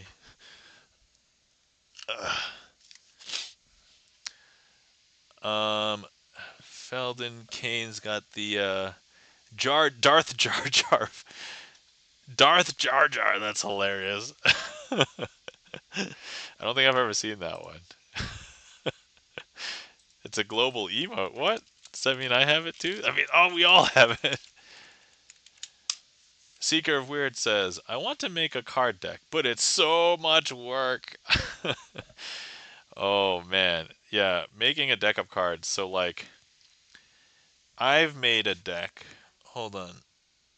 Is there one immediately available? I have, like, a box that has my original playing card collection. Okay. Actually, hang on. I can see the box. Let me pull it out. The extent of me designing a deck. So I did make a deck for my wedding. So basically, I planned my own wedding because I wanted more say in the stuff that happened during the wedding than my wife. And she was like, "All right, well, just don't do anything tacky." And of course, instead of having numbered tables, um, we put board game boxes. And so for me, because I was into board games a lot more, and she was into books, so we put a book on each board game at the tables. And so people would sit at, like, you're sitting at the Scrabble table, you're sitting at the Dominion table, you're sitting at, you know, this particular table, as opposed to like a numbered table. That's so cool though. Yeah, I know. So I enjoyed it. We had activities for some of the kids because we had like friends with kids or families with kids. And one of my favorite things, I don't know if I might have mentioned this on stream before, but we, instead of doing a guest book, I was buying up Jenga pieces for like 8 months from like thrift stores, asking my friends. And so I probably got like 7 or 8 copies of Jenga. But instead of doing a guest book, we had everybody who wanted to do anything was either sign and slash or draw on a Jenga block. And I have all of them here, but one of my favorite to this day, I think there was this girl, she was like, at the time, maybe like 8, 9, maybe 10. She drew like a small version of Starry Night on a Jenga block. And I'm like, that's like my favorite Jenga block like ever now. So anyway, where the hell was I going with this? Oh yeah, yeah. So I should hopefully have one deck. Is there anything in the queue? No? Okay, alright. So I'm gonna open up, and there's a chance that we are not gonna find it in here. But oh, she's gonna remember that forever. Yeah, I mean I remember it forever. So so I used to get loot crates, but now this box is my box that holds my original playing card collection before I got into Magic. So let me go ahead and open this up. We're gonna go down memory lane together. Now the reason why I was able to find this is because I did some cleaning and I got the shelves behind me. So we can look at the old playing card collection before doing Magic. So we've got stupid things like a generic Maverick deck. Um, we've got outrageous dirty jokes. What are loot crates? Oh, Mark Rides. They are a subscription box that started up for nerdy, geeky people. And I didn't get it for myself, but my wife got it for me as like a gift one year. And I had a subscription probably for like a year and a half or something. So I have a bunch of storage boxes over there that have loot crates, but they came with like um, t-shirts, a toy, maybe like some novelty things, but they were all like, how should I say, not durable, but they encompass like nerd geek culture. So it was like video game related, board game related things, comic book related things, anime related things, that kind of stuff. So anyway, of course, I guess I have to read one of these on stream. So let's go. All right. The old general asked. Hold on. Let me just make. Okay, these are actually very dirty. I don't even know if I should read these. Oh my god. All right, all right. You know what?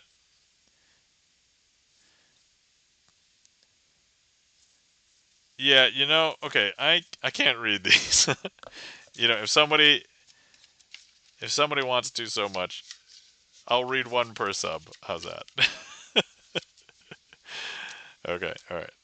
There you go. That's how bad those are. I'm like, oh man, I don't even know if I would make these jokes anymore. See, we've got some loose cards over here. Oh, these are all jokers. Actually, I should probably take these out. So yeah, I never used to use jokers because I would play games that didn't use jokers. Oh my god, I have another deck with a lighthouse. Snap some pictures and put in Discord. Oh yeah, okay, yeah, I can do that. Mark rides. Good call.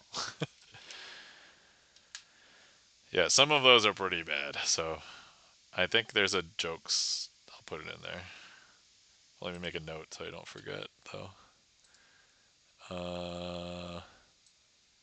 Hold on. Stream notes. There we go. If it's not surprising, I have a stream notes notepad. All right. Okay. All right. Let's see. Where were we? Oh yes. So this is a deck of cards from Land's End, which is like a retail store, I guess, around here. Oh, these do not have a lighthouse at all. I mean, if maybe you can kind of, it's very barely. These cards aren't terrible, but they're not the best. And look, I didn't shuffle these either. Land's End. So if you're a fan of the store, the retail store Land's End, well, this deck. There you go. I'm almost tempted to like just, let's see, how do they feel? They feel pretty good. They're a little springy. I could probably use these for Magic, but I would not like the fact that this is a blue full bleed and then this is white. So that would make it tough. Okay. Next we have American playing cards. Woo! I'm pretty sure the back is just this. I have a deck of cards from the Mirage. This came from, I think, a dollar store, perhaps. Ooh! Okay, here's some good stuff. I have a Final Fantasy VII Advent Children deck of playing cards. So let me just open this up.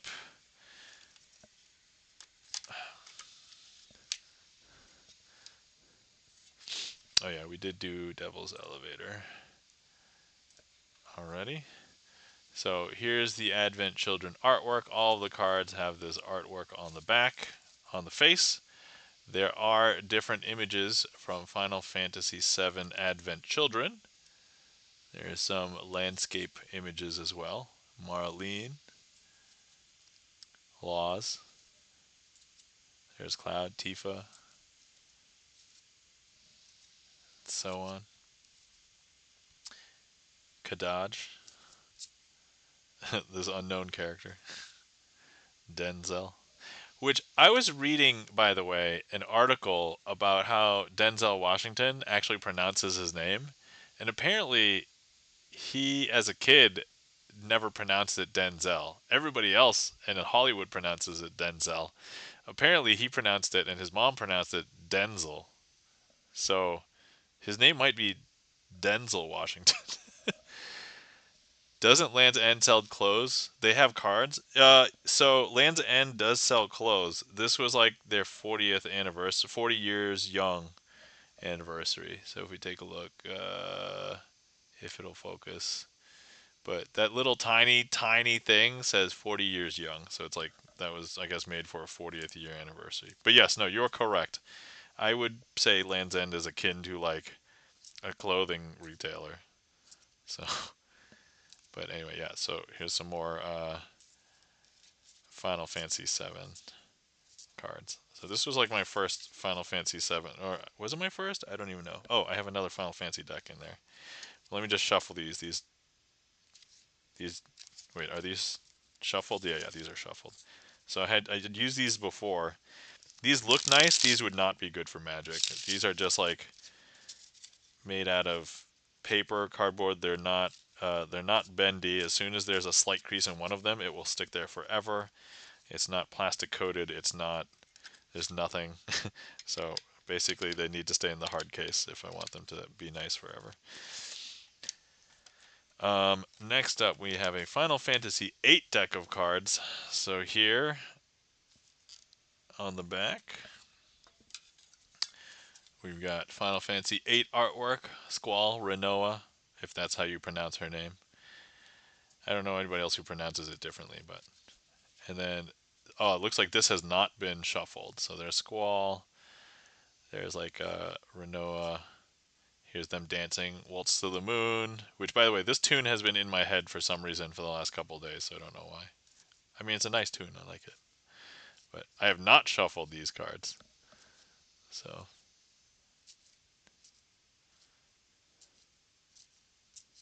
these are still in new deck order. Actually, this isn't in new. Oh no, no, it is. It is in new deck order.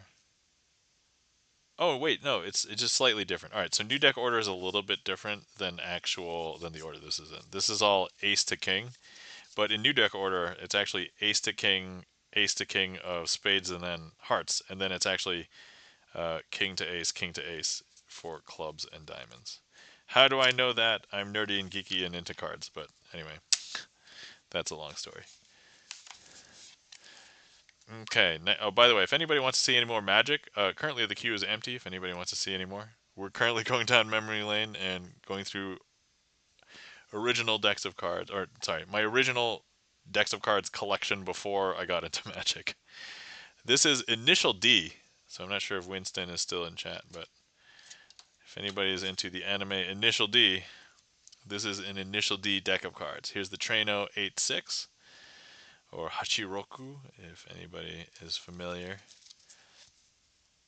There's the Traino. Here's one of the Takahashi brothers. There's Takumi, the main protagonist of the show. So, yeah. By the way, the best thing about Initial D is the music during the street races. So, if anybody hasn't heard Eurobeat before, Eurobeat, music made by the Italians, sung in English for the Japanese. Yeah, so that's super, super strange.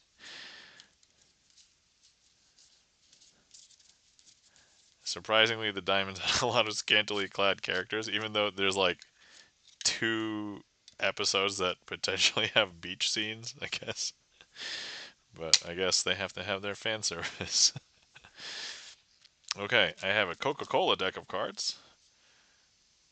Here we go. Let's see here. These are from 2015, so they're not that old. So this is the back design here, and the faces are pretty plain. Yep, they look like a normal deck of cards from the front, so nothing special here.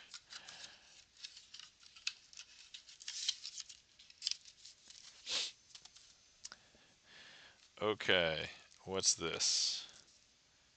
I have a deck of cards that is still in plastic that is unopened.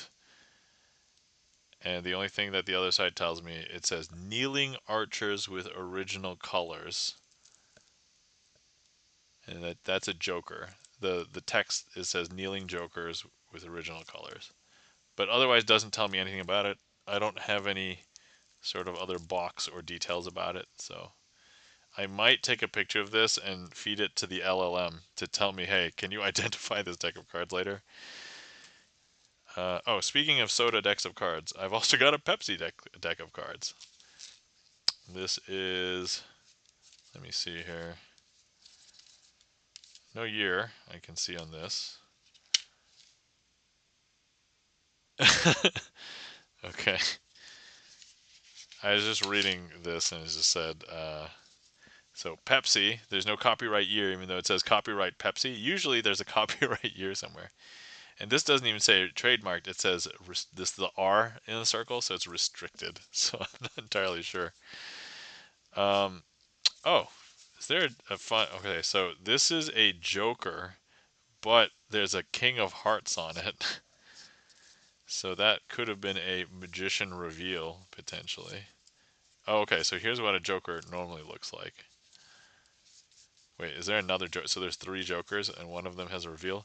Man, I should use this one for Magic. I've already revealed the secret, though. So there's a Joker with a King of Hearts reveal. It happens to be the... Oh, but it looks different than the rest of them. That's unfortunate. Alright, we can do some shenanigans with that, potentially. Kit Kat Gad, welcome in. How's it going? R in the circle means registered, I think. Oh, is it registered, not restricted? I thought it was restricted. So many decks. Oh yeah.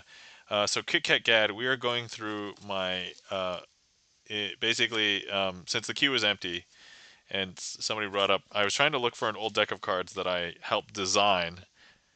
Which hold on. Oh, I think I found it. Okay, but anyway, uh, this is my original deck of cards collection before I got into Magic. So basically, before I did any Magic. Ooh, so yeah, so here's like Coke and Pepsi. This is unknown. This is like Final Fantasy 7, 8, and Initial D. This one was a generic deck. This is Dirty Jokes. I I read some of them not out loud, and I was like, I can't read this on stream. So I'm probably gonna take some pictures and put them on the Discord later. And then we went through that. You've grown your collection beyond the box. Yes, there's the box was basically full. I can't fit any more. Um, Okay, there is something in here that I don't want to dox because it was an old koozie, and this koozie shows the name of like one of my first employers. But if you guys didn't know when I was married or the name of my wife, you're going to know after I show you this deck. I think who is asking? Was it Seeker of Weird? If you were still here, this is the deck of cards that I designed for my wedding, and here it is. So I basically, and here's the thing, I'm not a good, like, I didn't have Photoshop, I didn't do it. I designed this in MS Paint. So I took pictures, or I didn't take pictures, but I quote unquote stole pictures from the internet of meeples. If you guys are not familiar, these were made popular by a bunch of Euro games, but I think the ones that people associate them the most with over here are is Carcassonne. And so, yeah, I was always blue, she was always purple, and then that's when we got married. And the front that basically just looks like a normal deck of cards. These are the jokers.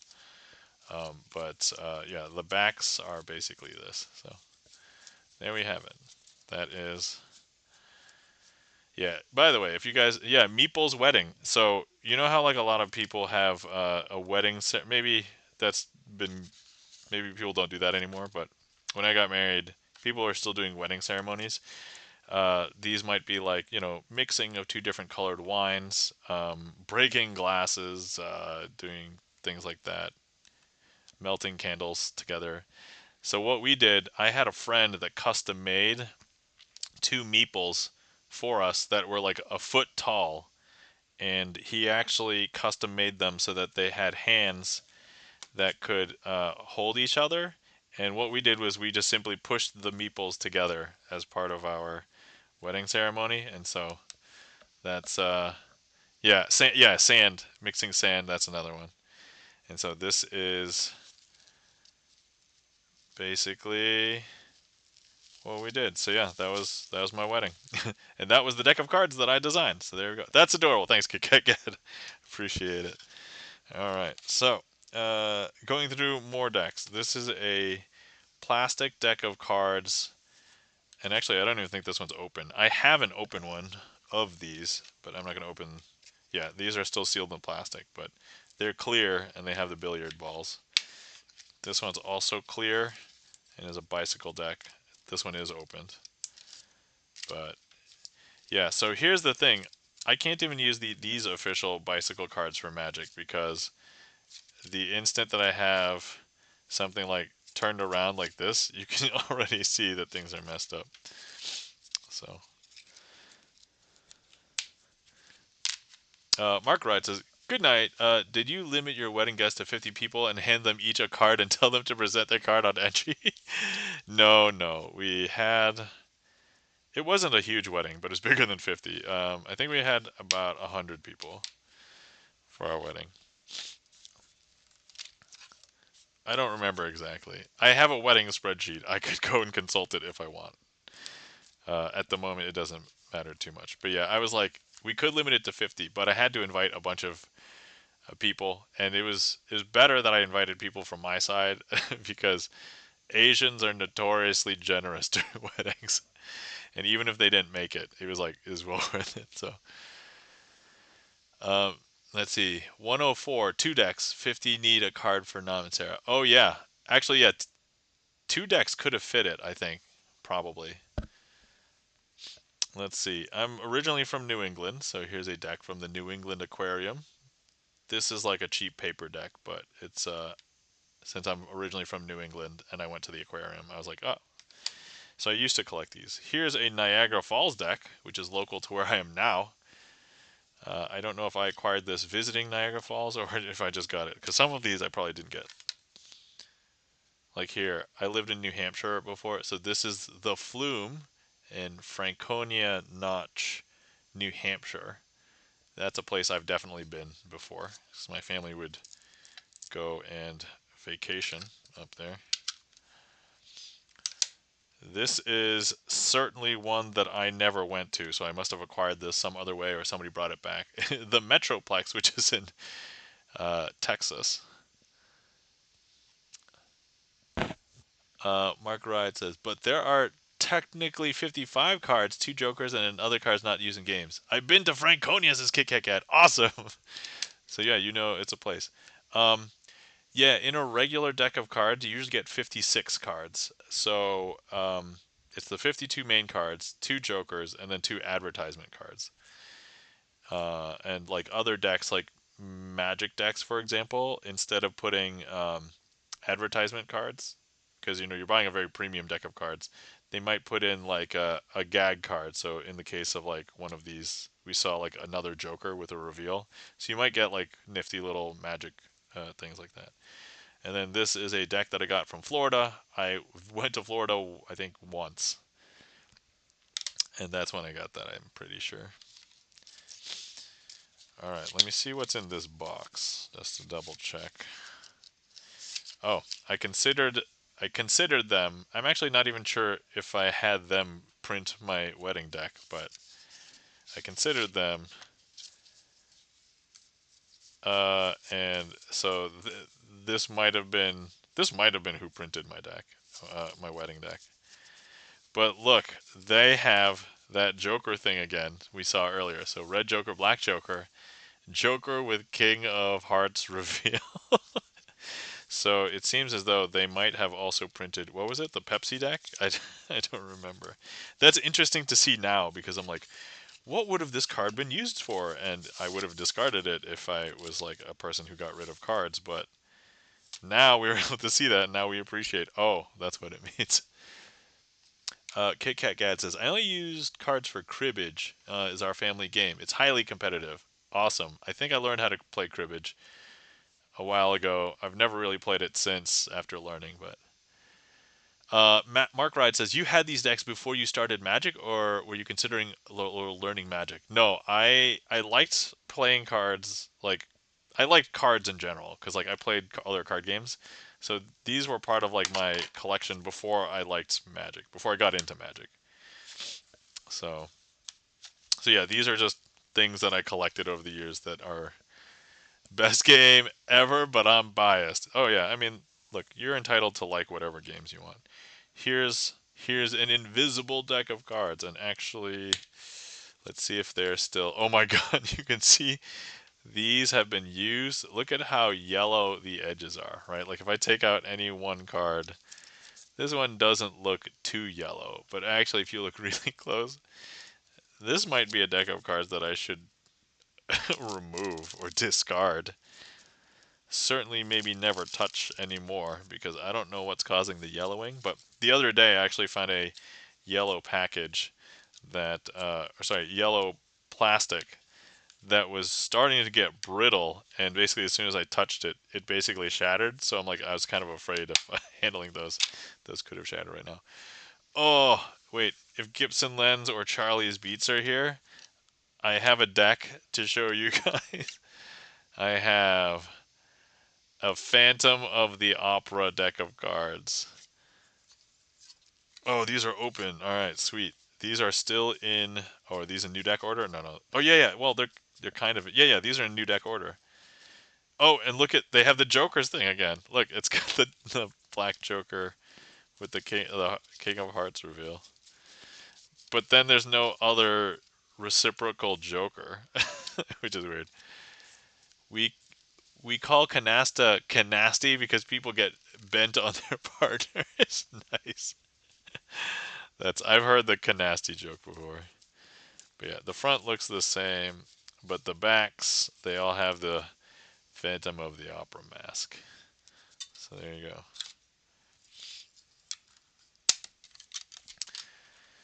Okay, here's. Oh my God! If I actually paid this much for this, okay, guys, I'm covering the price of this tourist deck of cards. So there's a place in upstate New York called Bolt Castle, which is in the Thousand Islands. So it's in the St. Lawrence River that's between the United States and Canada. Kick guesses $4.99, and I think I got it like it was at I don't know if it was before or after I got married, but let's say around the realm of 12 to 15 years ago. So, but yeah, Bolt Castle, cool place. And honestly, if you don't like Bolt Castle, there's a ton of other things to do in the Thousand Islands area. This is unopened. I can still see the plastic, but $8.99 then? Oh no, you were closer before Kit Kat Cat. This is surprisingly low, even for then. The price was $2.79. I think the other thing was also like Bolt Castle. It's hard to get people to go because everybody thinks about traveling and they're like, "Oh, what are the Thousand Islands?" And I'm like, "You don't really know what the Thousand Islands are until you're like in upstate New York." So, but yeah, I know what. I'm too flabbergasted when I saw it in my box. I'm like, "What?" Oh yeah, I did put a couple of other decks here that I didn't open yet. Okay, so this is a deck from CVS. So CVS used to make their own playing cards, and these feel like Maverick quality. So they're still cheap, but better than just like some of the paper ones. So not bad. I know I used to have blue and red ones of these. Let's see what's in the Star Trek box. Oh, so this box has, I think, my original. This is my original crooked deck, I think. Yeah, I can still feel like the cards are. So the cards have a slight bend to them. But yeah, the Thousand Islands is where salad dressing comes from, especially ranch. Yeah, I think so. I believe that's the origin. Because like over here we have something called Thousand Islands dressing, and it is similar to ranch, and it might have inspired ranch if Thousand Islands came first. But yeah, yeah, I think so. Kit Kat Cat says I got a pack of cards from my grandmother sealed, and I won't open them. Oh, okay. Well, if you're a collector, this is something you can. Oh, here's one. This one I also still has the price. This is probably Clark's Trading Post. I was probably there about 12 years ago. The price is also surprisingly low. Clark's Trading Post is a place in the White Mountains of New Hampshire. And this also. Oh, wait. Oh, I don't know if this is the legit price because there's also a sticker on the back, in the back bottom corner over here. So there's two prices and they're different. Mark Wright says 147. All right. So on the front, and I'll tell you both prices. I don't know what it paid for this. The price on the front says $3. Love the White Mountain, says Kit Kat Cat. Yeah, if you guys like the outdoors or mountains, definitely recommend going to the mountains of New Hampshire. The price on the back says 550. 550. Kit Kat Cat says 196. So yeah, this one is probably a little bit more, but although now that I think about it, maybe this might be like a 18-year-old deck, but I don't remember when I got these. Okay, let's see here. I do have some tiny circle decks of cards. I'll just tell you how much these were. Apparently 29 cents a pop.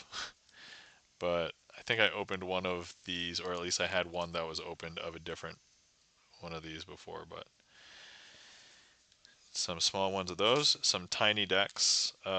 This one is a Florida one. I think I just got it for the novelty and not because I was in Florida for that one. And then this was the most plain deck of cards in a box, and no price on this one. Okay, now we've got feed. So these are, I guess, promotional decks from, I forgot if it was like Target, but Target. But my wife is still a fan of Target, still shops there all the time. But she was like, hey, I'm going to Target. You need anything? And so I went and I was like, ooh, I'll get these decks of cards because the proceeds go to Feed America or something, some charity. Florida, New Hampshire. Uh, oh, God. All right, Mark Rides says to shuffle Florida. Oh, hold on, wait. New Hampshire might. Oh, you know what? We're gonna have to go with these because I think these are opened.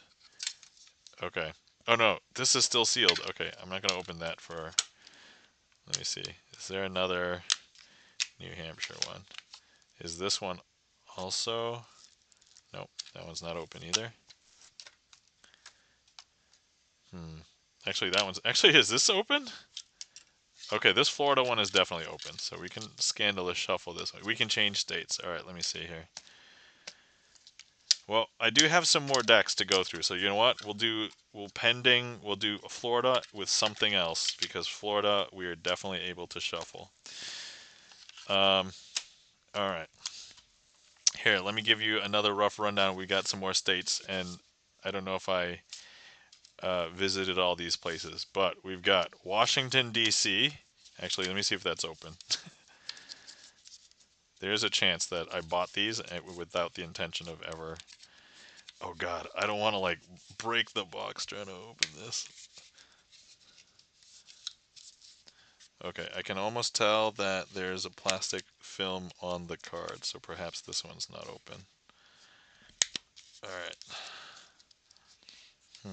Alright, we'll go through some of these. There's Baltimore, National Aquarium in Baltimore, Yellowstone National Park, Washington, Space Needle, which is Washington State, Bryce Canyon National Park. I never went here, but my wife loves this place.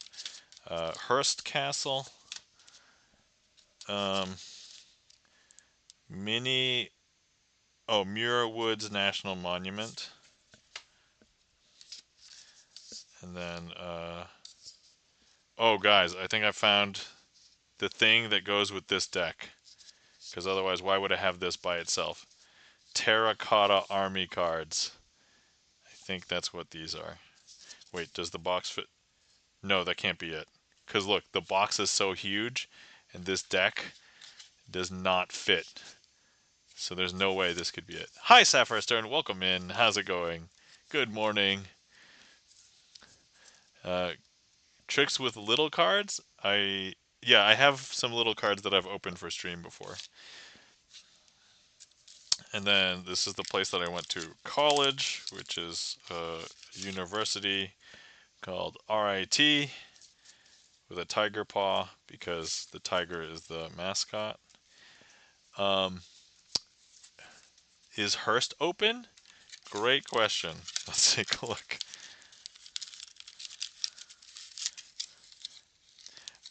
Sapphire Stern, you're probably wondering what we're doing. So there weren't any tricks in the queue. So somebody had asked about designing a deck of cards, and I said, oh, I designed a deck of cards once for my wedding. And actually, I'll just show that again really quick. So this is the deck of cards I designed. And so, yeah, that's me, my wife, or at least the meeples that represent us, our wedding date, and all that. So if your wife loves Bryce, she will love Chiricahua, a little known park that has the same hoodoos and place to echo. Aw, thanks, Sat First one. All right, Hearst Castle looks like it should be open because I ripped off the top. Yes, Hearst Castle is open. So here we go. Oh man, we haven't even shuffled Hearst Castle before. These cards are a little bit plain on the front, and on the back they all have this artwork. Okay, so it looks like Florida and Hearst Castle are going to be what we're shuffling together, I'm guessing. Okay, there's not that many decks left in here, so I have like a pirate deck. That's not open yet. Here's another pirate deck. I don't know if that's open yet. Here's a Carnegie Science Center deck, and then an I Heart New York deck. It says plastic coated, but the box does not yell at me saying it seems like it's plastic coated. I have to investigate now. Oh yeah, these are totally not. They don't feel plastic coated. This is the back design. This is the worst. Okay. And to be fair, I live in the state of New York. I don't even know if I would buy another deck of cards that says I Heart New York. All right, so we have a scandalous shuffle to do, and I guess we're gonna do Mark Ride's request as Florida and Hearst Castle. Kneeling Archers, her Terracotta Warriors gives a hit in Google. It might be related. Oh, okay, so they might be. It's certainly possible. The other thing we could do is I could just break down and open open the deck. I think it makes sense because the image that's on the back of here are Terracotta Warriors, so I think it probably makes sense. But I am glad that we talked about that mystery because that was going to bother the hell out of me. All right, let me move all these aside and then we can scandalously shuffle. All right.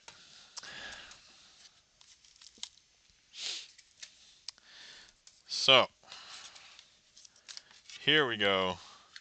We're going to be shuffle. Actually, let me shuffle Hearst Castle because these are still in pretty much brand new deck order.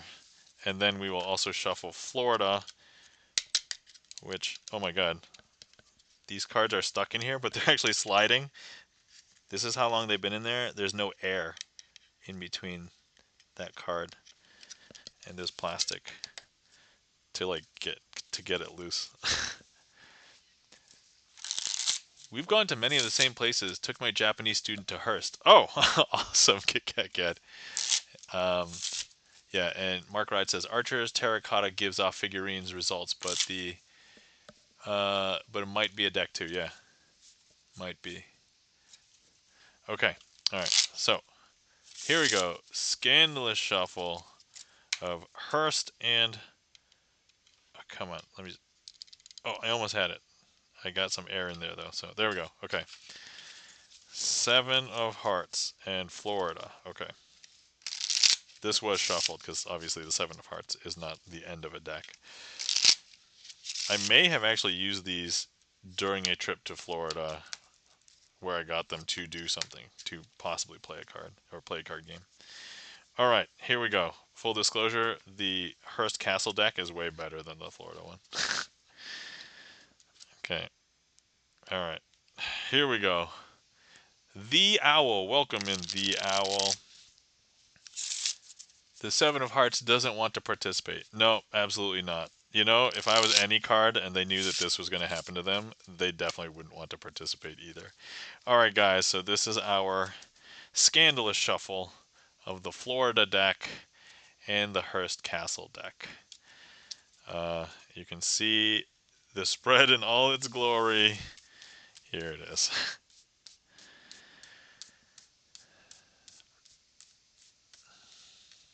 So the way that the texture of the cards are, the Florida ones, because they're not glossy, they don't slide. So they tend to, they have a little bit more friction on them. So that's why they don't spread as good. But welcome back, the Owl. Hopefully you're doing well. Two decks forced to coexist. Yep. So that is what the scandalous shuffle redeem is.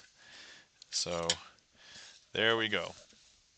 Anyway, guys, and that is all of the decks of cards from my original deck of cards collection before I got into Magic.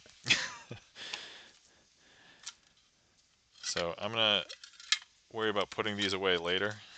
But if any, now separate them with several Pharaoh shuffles. No, no, coast to coast shuffles. Yep, yeah. This is a coast to coast shuffle. All right. I am A, not good at a Pharaoh shuffle, and B, certainly they would have to be of the same card quality and the same width. The Florida ones are bridge sized, and the Hearst Castle ones are poker sized. So, actually, wait, can I separate them? You need some Buffalo cards? All right, maybe I can find some Buffalo cards. I live pretty close to Buffalo, so. All right. If anybody wants to see some magic, you can go ahead and request a trick from the trick list, or you can do exclamation point random. It'll randomly put a trick into the trick list, and we can do that. Oh man, actually, would it be easier this way? No, because they stick. Kit Kat Gad asks, "What is a Pharaoh shuffle?" That is a great question.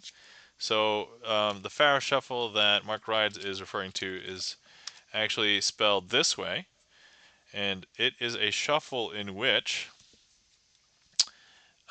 just to demonstrate what a Pharaoh shuffle is, if you are very good at cutting exactly half of the deck, it's a way to shuffle the deck where you're basically pushing the corners of the two halves of the deck into each other, and basically you're able to get a one-to-one mapping of a shuffle. I didn't quite get it, but I was very close. So it's almost exactly one-to-one. I think I doubled up actually on the two ends. So like there's two on the top. Actually, I only offset it by one if I just moved it in one more. But that's what effectively. So a successful Pharaoh shuffle would basically look exactly like this, and you push them together. Kit Kat Cat says, "Cool, learn something new." So the good news is that a Pharaoh shuffle is not too difficult to understand in concept. It's way harder to actually do, like in practice. But if you can do it 100% where it's one to one, you can do some math related card tricks. I mean, even if you get like partial Pharaoh, you could do some math, but for some of the harder ones, you want to have exact one to one. So here's a here's a hopefully better Pharaoh shuffle. All right, there we go. I was pretty successful there, I would say. So one to one. And it's hard to get consistent, and it actually depends on like some of the cards are bent too because I've used these, like this is the Twitch deck, so I've used this for a lot of tricks and a lot of streams. um did you watch the game Buffalo came very close today? 13-12 ended on a failed 2-point conversion by Buffalo in the final 5 seconds. No, I did not. I am not a huge sports fan. I mean, I like watching sports games. I don't follow particular teams, and even though technically the Buffalo Bills are like the team that everybody around here. I mean, I'm sure all of them would hate me for saying this, but I don't have a team. Like, I Sapphire Stern, thank you, Kylie, for the mind blown and the claps. And then I see your request, so I will do that in a second. Kit Kat Gad says, I remember crying when I finally learned how to shuffle cards. I was maybe 7. So happy. Yeah, there's many kinds of shuffles. So, all right, let me go ahead and get ready for Traveling Man. I mostly have to open up 2 decks of cards because we need to have uh, red and blue set of 4 for both. But yeah, if you need a refresher for various different kinds of shuffles, we can do that in a minute. Okay. All right. But no, that's so Mark writes that sounds like an epic game ending, and I love watching close games. There was this one year where it was the year that I think it was like the New England Patriots were playing the Seattle Seahawks. And I said I was from New England. Everybody expects me to like New England. I don't really care because I just want to see a good game. So, what's a good game? Where the score is very close. So, I probably would have loved this game that was very close, 13-12. And and I taught myself all the rules of football so that I could understand like the technical. So, there was this one year, the Seahawks versus the Patriots, and there was like I was trying to calculate in my head, okay, how can they get to be a tie to get overtime? And I'm like, oh well, if New England gets like a touchdown and then a 2-point conversion, they'll tie it up, and but the likelihood is so low, and even if there's a field goal kick, it's like it'll never happen. And then it happens, and I was just like, and then after overtime is they get into overtime, I'm like, okay, well I don't care what happens now. New England can lose, that's okay because everybody else around here hates the New England Patriots, and they were like, okay, that's fine. and then New England goes to win, and I'm just like, ugh. And that was the last time I was ever invited to that Super Bowl party. So I only know of one way, so learning a lot tonight. Oh, awesome, Kit Kat Cat. All right, cool. All right, so this trick is called Traveling Man. We've got 4 blue back cards, 4 red back cards, and I do want to show you that they are all the kings. Now, I just want you to see that they are in the same order. So there's clubs, diamonds, spades, and hearts. Okay, Sapphire's turn. If you would like, can you select one of the suits? Can you select either clubs or diamonds or spades or hearts? Because that's the one that we will travel to the other side. So let me know once you've decided. Spades. All right, excellent. So here's what I'm going to do. I'm going to leave the spades as and when we turn the packet over, it's going to be the third one down. Okay. So, and I will make sure that these are all in the same order. So clubs, diamonds, spades, and hearts. Okay, so now what I'm going to do is we will make the spades jump from each pile into the other pile. And I'll do that by snapping.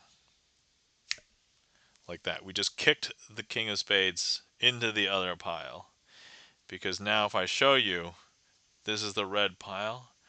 But look, there is actually the blue card, which is the third one from the top, right? And if I show you, that's the king of spades.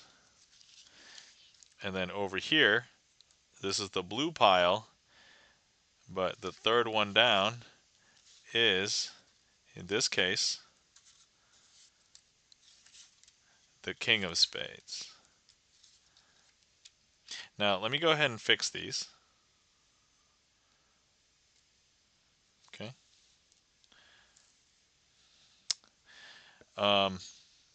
Kit Kat Cat says, I felt like something had already happened. I know, right? So look, these all red, and these all blue. But now we're going to go ahead and snap our fingers to make the king of spades jump back again. Ready? 1, 2, 3. I don't know if you saw it, but I just kicked them back over. Because now, once again, if I show you, there is indeed a red card amongst the blue backed cards, and that is the king of spades. And over here, there is a blue backed card amongst the red ones, and this is the king of spades. And that, my friends, is Traveling Man.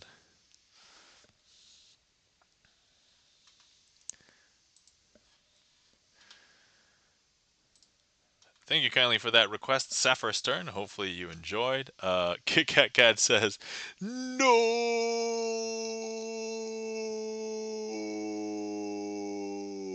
Thank you kindly for the claps. Kit Kat Gad, Felden Kane, Sapphire Stern, E-Room. Hopefully you guys enjoyed that. Okay, let's see. All right, and then I think next up we were going to talk about shuffling for Kit Kat Gad, right? Okay. Let me make sure I put these back into the correct decks. The thing about being a magician is that there's 50 bajillion decks open everywhere. you just want them to go back into the right place. So, okay, yep. All right, so we talked about the NFL football thing, how I predicted. Yeah, so that's not. So now I'm never invited back to that Super Bowl party ever again. Ever since that happened. Let's see. All right. Kit Kat Gat says, I remember crying when I finally learned how to shuffle cards. Maybe with 7, so happy I only know one way to shuffle cards. All right. I feel like the cards are your minions. Oh, yes. Sufferstone says, yes, thank you. All right. Exactly. Yeah. No, the cards are just illusions. Oh, yeah, that's right. There aren't any cards, right? Actually, wait. Can I? Yes, this card right here. It's an illusion. Nope, you can still see that. It'll probably look. Hold on. This one will probably look better up here. See, this is a card. No, but look, there's actually no cards. Ugh. Nope, that probably gives it away. Okay, where were we? Oh yeah. All right. So The most basic kind of shuffle that most people will do, if I hand a deck to somebody who's maybe not handled cards before, they'll do something called the overhand shuffle. So they grab the deck like this and they shuffle. They'll put packets of cards on top of each other. So if you're into the math, like they're not really mixing up all of the cards, they're just kind of reversing huge chunks of the deck. Okay, so this is an overhand shuffle. Something that you see a lot of people do, you might see casino dealers. Well, casino dealers won't do this, but they might start, or they might do like an initial interview of like, hey, they can shuffle cards like this. This is a riffle shuffle. They don't do the bridge; they just might do the riffle. Somebody who's a fan of cards might be able to just do that. They'll push them together. I used to be able to just push them together like this. I did find that when I would riffle them, they would start to bend like in that direction. So I'd have to do that riffle shuffle upside down, or I could learn to do the bridge, and then that would like keep them flatter longer. Riffle, a new word. Oh yeah, so this is a riffle shuffle. Suffer Stern says, does laying the cards on the table and mixing them up count as a shuffle? Yes, actually. So that's the next one. So this is a riffle shuffle in the hands. So casinos, when they actually have you do a riffle shuffle, you must do it on the table, because when you hold it in your hands, people can glance at usually the two cards on the bottom of the deck. When you shuffle like this, you might accidentally show the bottom. So the way that casinos will have their dealers shuffle, you have to cut like this so that nobody can see the bottom cards. And you shuffle like this, and then you push them together so that there's no way anybody can see what the bottom cards are. And so when you see casinos and they train their dealers, they have to do a tabled riffle shuffle, which is basically this. There's a couple of things. This makes it a little bit easier. Like your hands and fingers don't have to do as many things as the riffle in the hands. But some people don't feel like they'll always have a table, or like they might get used to it and they can't do it in their hands. So they feel like they need to be able to also do the riffle shuffle in the hands. So, but yeah, so those are the main kinds of shuffles. There's another one called the Hindu shuffle, which is kind of like an overhand shuffle. But instead of doing this, you're basically taking chunks off of the top of the deck from the front. So it'll look like this. So we'll call that they call that a Hindu shuffle. Let's see what else. There is a sleight called the Charlier cut. So that's a one-handed cut. So when you cut the deck, cutting the deck, you might, from a table, you might do something like this. Hey, goat cheese salad, welcome in. What's behind you? That's new. Ah, yes. I can show you this in a second. We're doing a shuffle exhibition, I guess. But welcome in, goat cheese. Hopefully you're doing well. Good to see you. Kit Kat Cat says, new to me. I mean, spread the cards on the table, not as a stack. Oh, you mean like this? Sounds French. Oh, yeah, yeah, the Charlier cut. So, yeah, Charlier cut. It's a one-handed cut. You may have seen me do it before, but I'm lifting up the top half of the deck with my thumb, and then I'm basically turning the bottom half of the deck around and then placing it on top. So here's the... you said a sleight, so that is a shuffle used for cheating. Well, so a sleight could be anything. The idea of a sleight is that people don't see it. So a lot of people don't think that you can cut a deck with one hand. Certainly I could if there was a table. But if I'm just holding a deck, a lot of people don't think I can cut the deck right now. But I can. And so let's say I had a card right here, ace. I wanted to control that ace, for example. I could then cut one-handed and get that to the top. So, how to spell? That sounds French.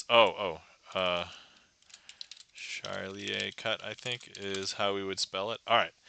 Okay, let me get back to goat cheese salad. All right, so this is storage behind me. So, 2 streams ago, this wasn't here, but it was a DVD shelf, and now it is a playing card or card game shelf. So regular playing card decks. These are premium playing card decks. Here, we pulled out a couple earlier to do some tricks. I showed off the Rick and Morty deck, and we did a trick. We did a trick with a Star Trek deck up here, and we showed off the Lighthouse deck earlier. Um, then I have some board games here, but these are like card game board games because I thought if I was to ever like randomly pull something out, these would have cards, so then I can use them on stream for card tricks. Um, Actually, if you want to see, I did have some extra space, and I'm like, I don't know what to do with these yet, but I've shown off some of these on stream just for funsies. So here, what we've got is an original Game Boy. This was mine when I was a kid, still have it. I have no idea if it still works. I would have to put batteries in it and find a game, which my games are stored somewhere in a box in this basement, but I also have some floppy disks. So I got some floppy disks, so 3.5. They're not real floppies, they're 3.5 floppies.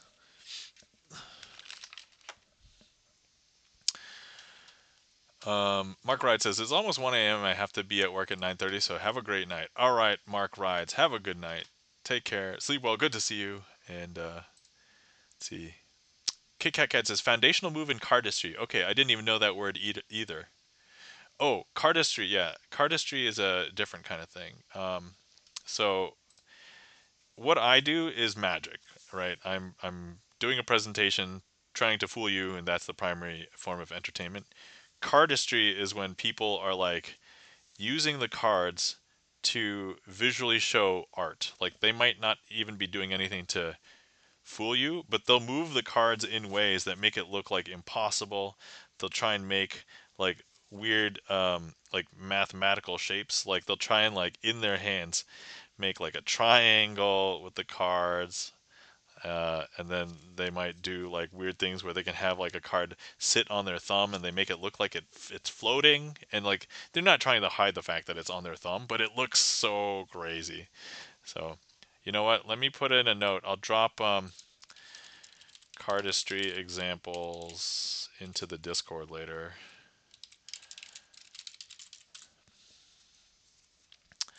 But yeah, cardistry is super cool to watch um, if you want to see anything cool. Like there's a lot of even just short, like less than 1 minute cardistry displays or moves that are just like, oh my god, that's so cool. All right, so where were we? Oh yeah, shuffles, right? So I did Riffle Shuffle, Hindu Shuffle, Overhand Shuffle, Pharaoh Shuffle, which is this, and there's more shuffles, but I think those are like the big ones. Let me see. Is there any other way that most people shuffle? I think that handles most of the ways that like non-magicians and non-cardists would shuffle. So there we go. All right. Let me do last call if anybody wants to request any more tricks. I'll certainly do a finale trick as well before we go. Um, I'm feeling a trick called. Oh, actually, let me make sure I have it. There was this one time I wanted to do a trick and I didn't have it like within arm's reach, like it was upstairs or something. So I'm gonna make sure I have the tricks now. Let's do Be Sisters because I don't think I've done that one. Thank you kindly for the claps. Kit Kat Cat and Felden Kane for the was that the shuffle exhibition, I guess, or demo.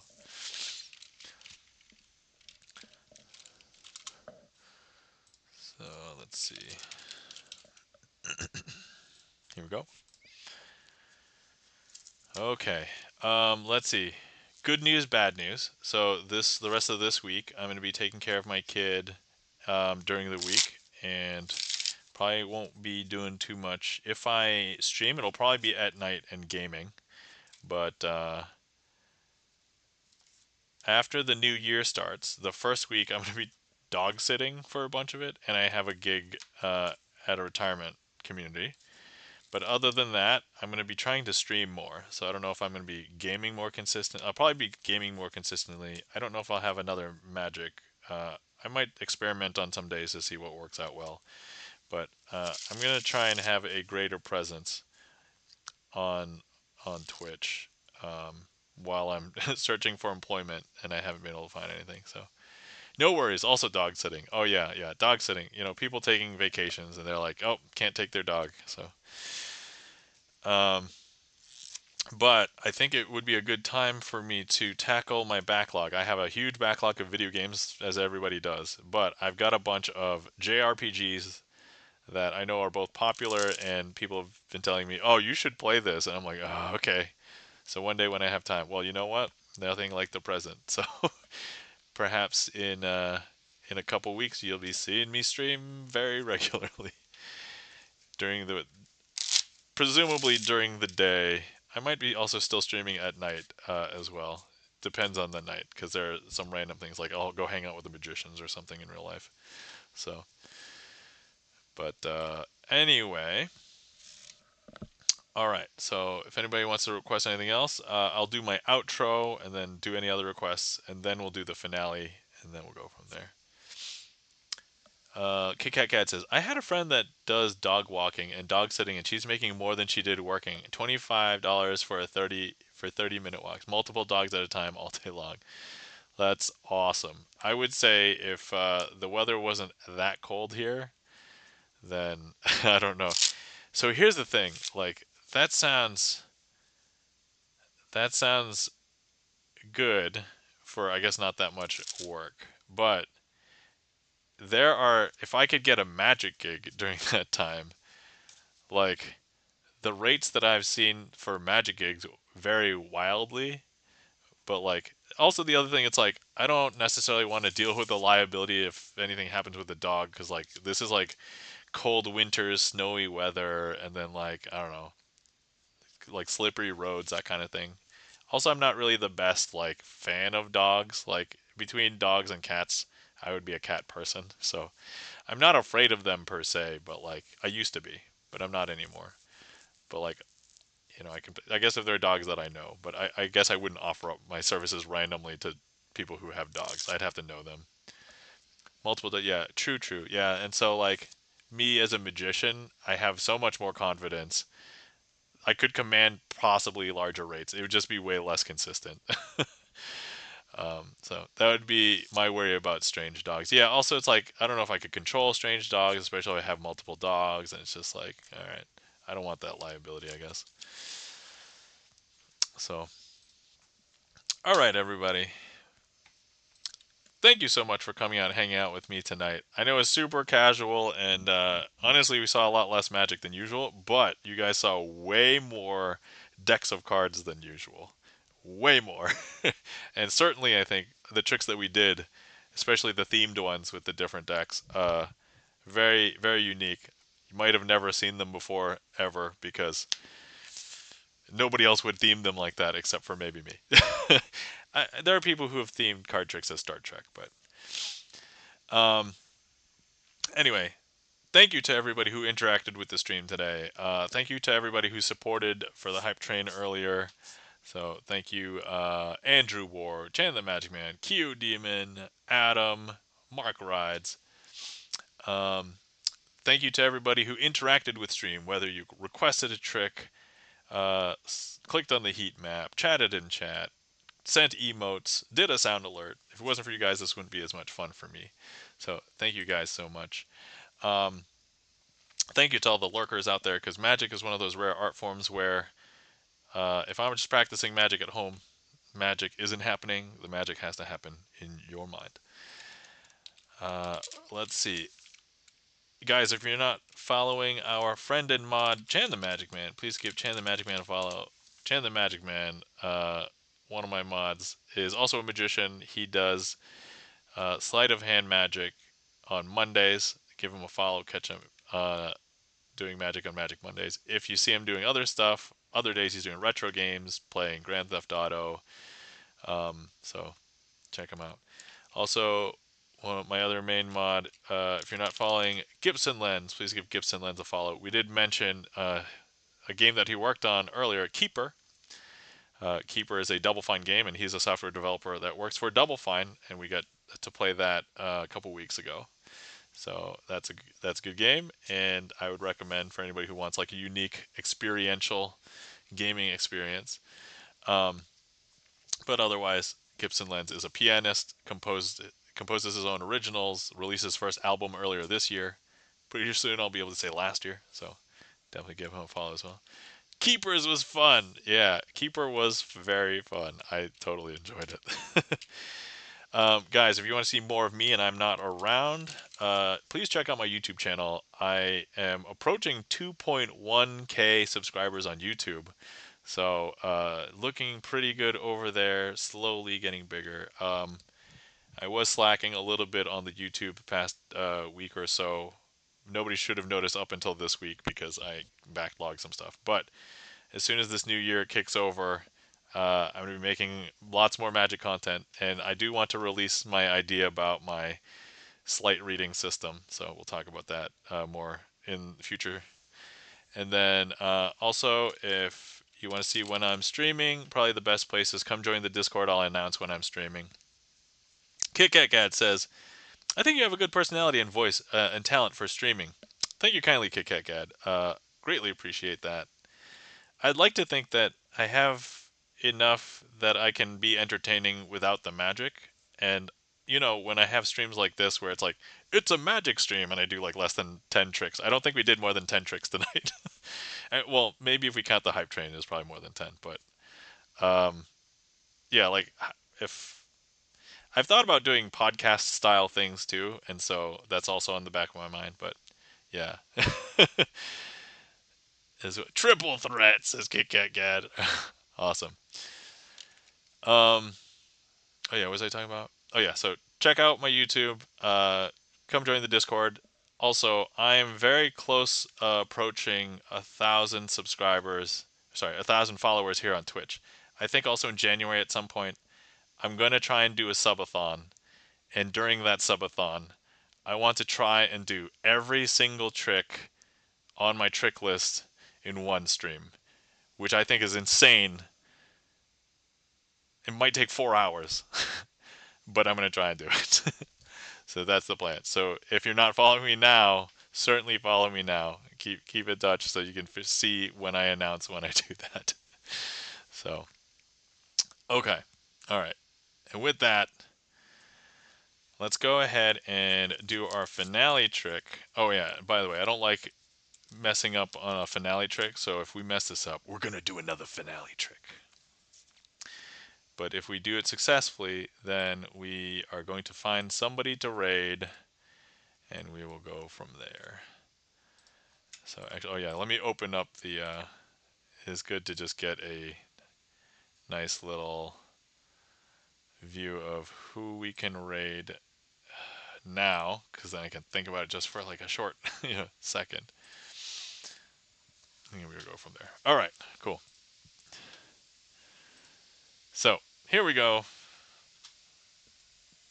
I have 1, 2, 3, 4 cards. These are all 4 aces. We've got a red ace here, and then we've got a red ace here, and we'll go ahead and leave that there. Now, I've got the 2 black aces in my hand. If I grab the 2 red aces, not physically, but just magically, and I place it over here in my hand, where are the red aces? Some people would say here. Other people believe in the magic, and they would say here. And to that I would say, yeah, good job believing the magic, because the red aces are now over here. Some people wonder, hey, well, where are the black aces? Well, they must be down here. But you guys were not, those people were not paying attention. Those people didn't see that I never took the black aces and put them down there. All I did was take the red aces away from here. So if I show you what's here, there's no aces here. These are blank.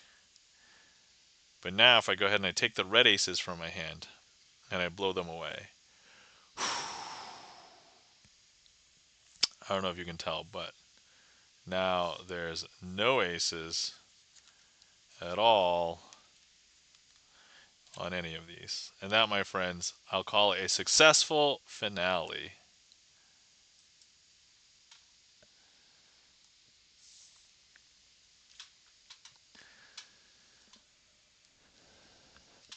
Kit Kat Cat says, "What in the world?" You haven't seen that one, Kit Kat? Yeah, so that one I like.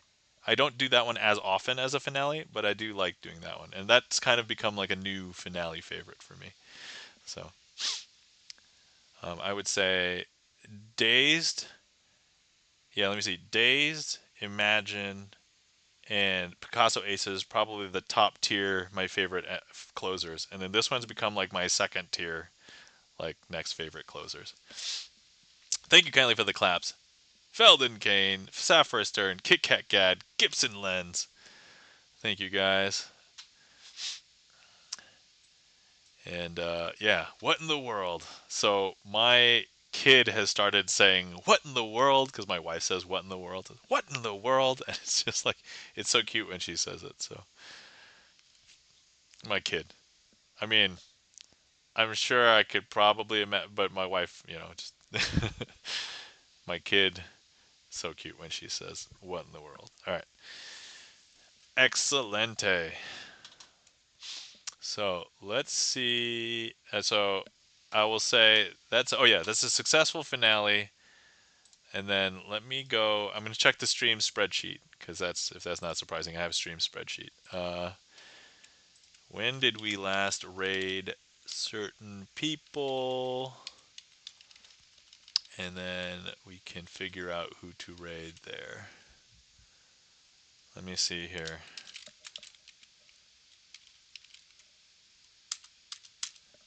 It looks as though I've never raided this person, or if I did, I didn't document it. Although I think I've been pretty good. Hold on. Let me also check. Oh, you know what I forgot to do? I forgot to announce. Sorry, late. All right, I'm not gonna announce it now because I don't want people to. I had it pasted in my Discord and I never sent my go live.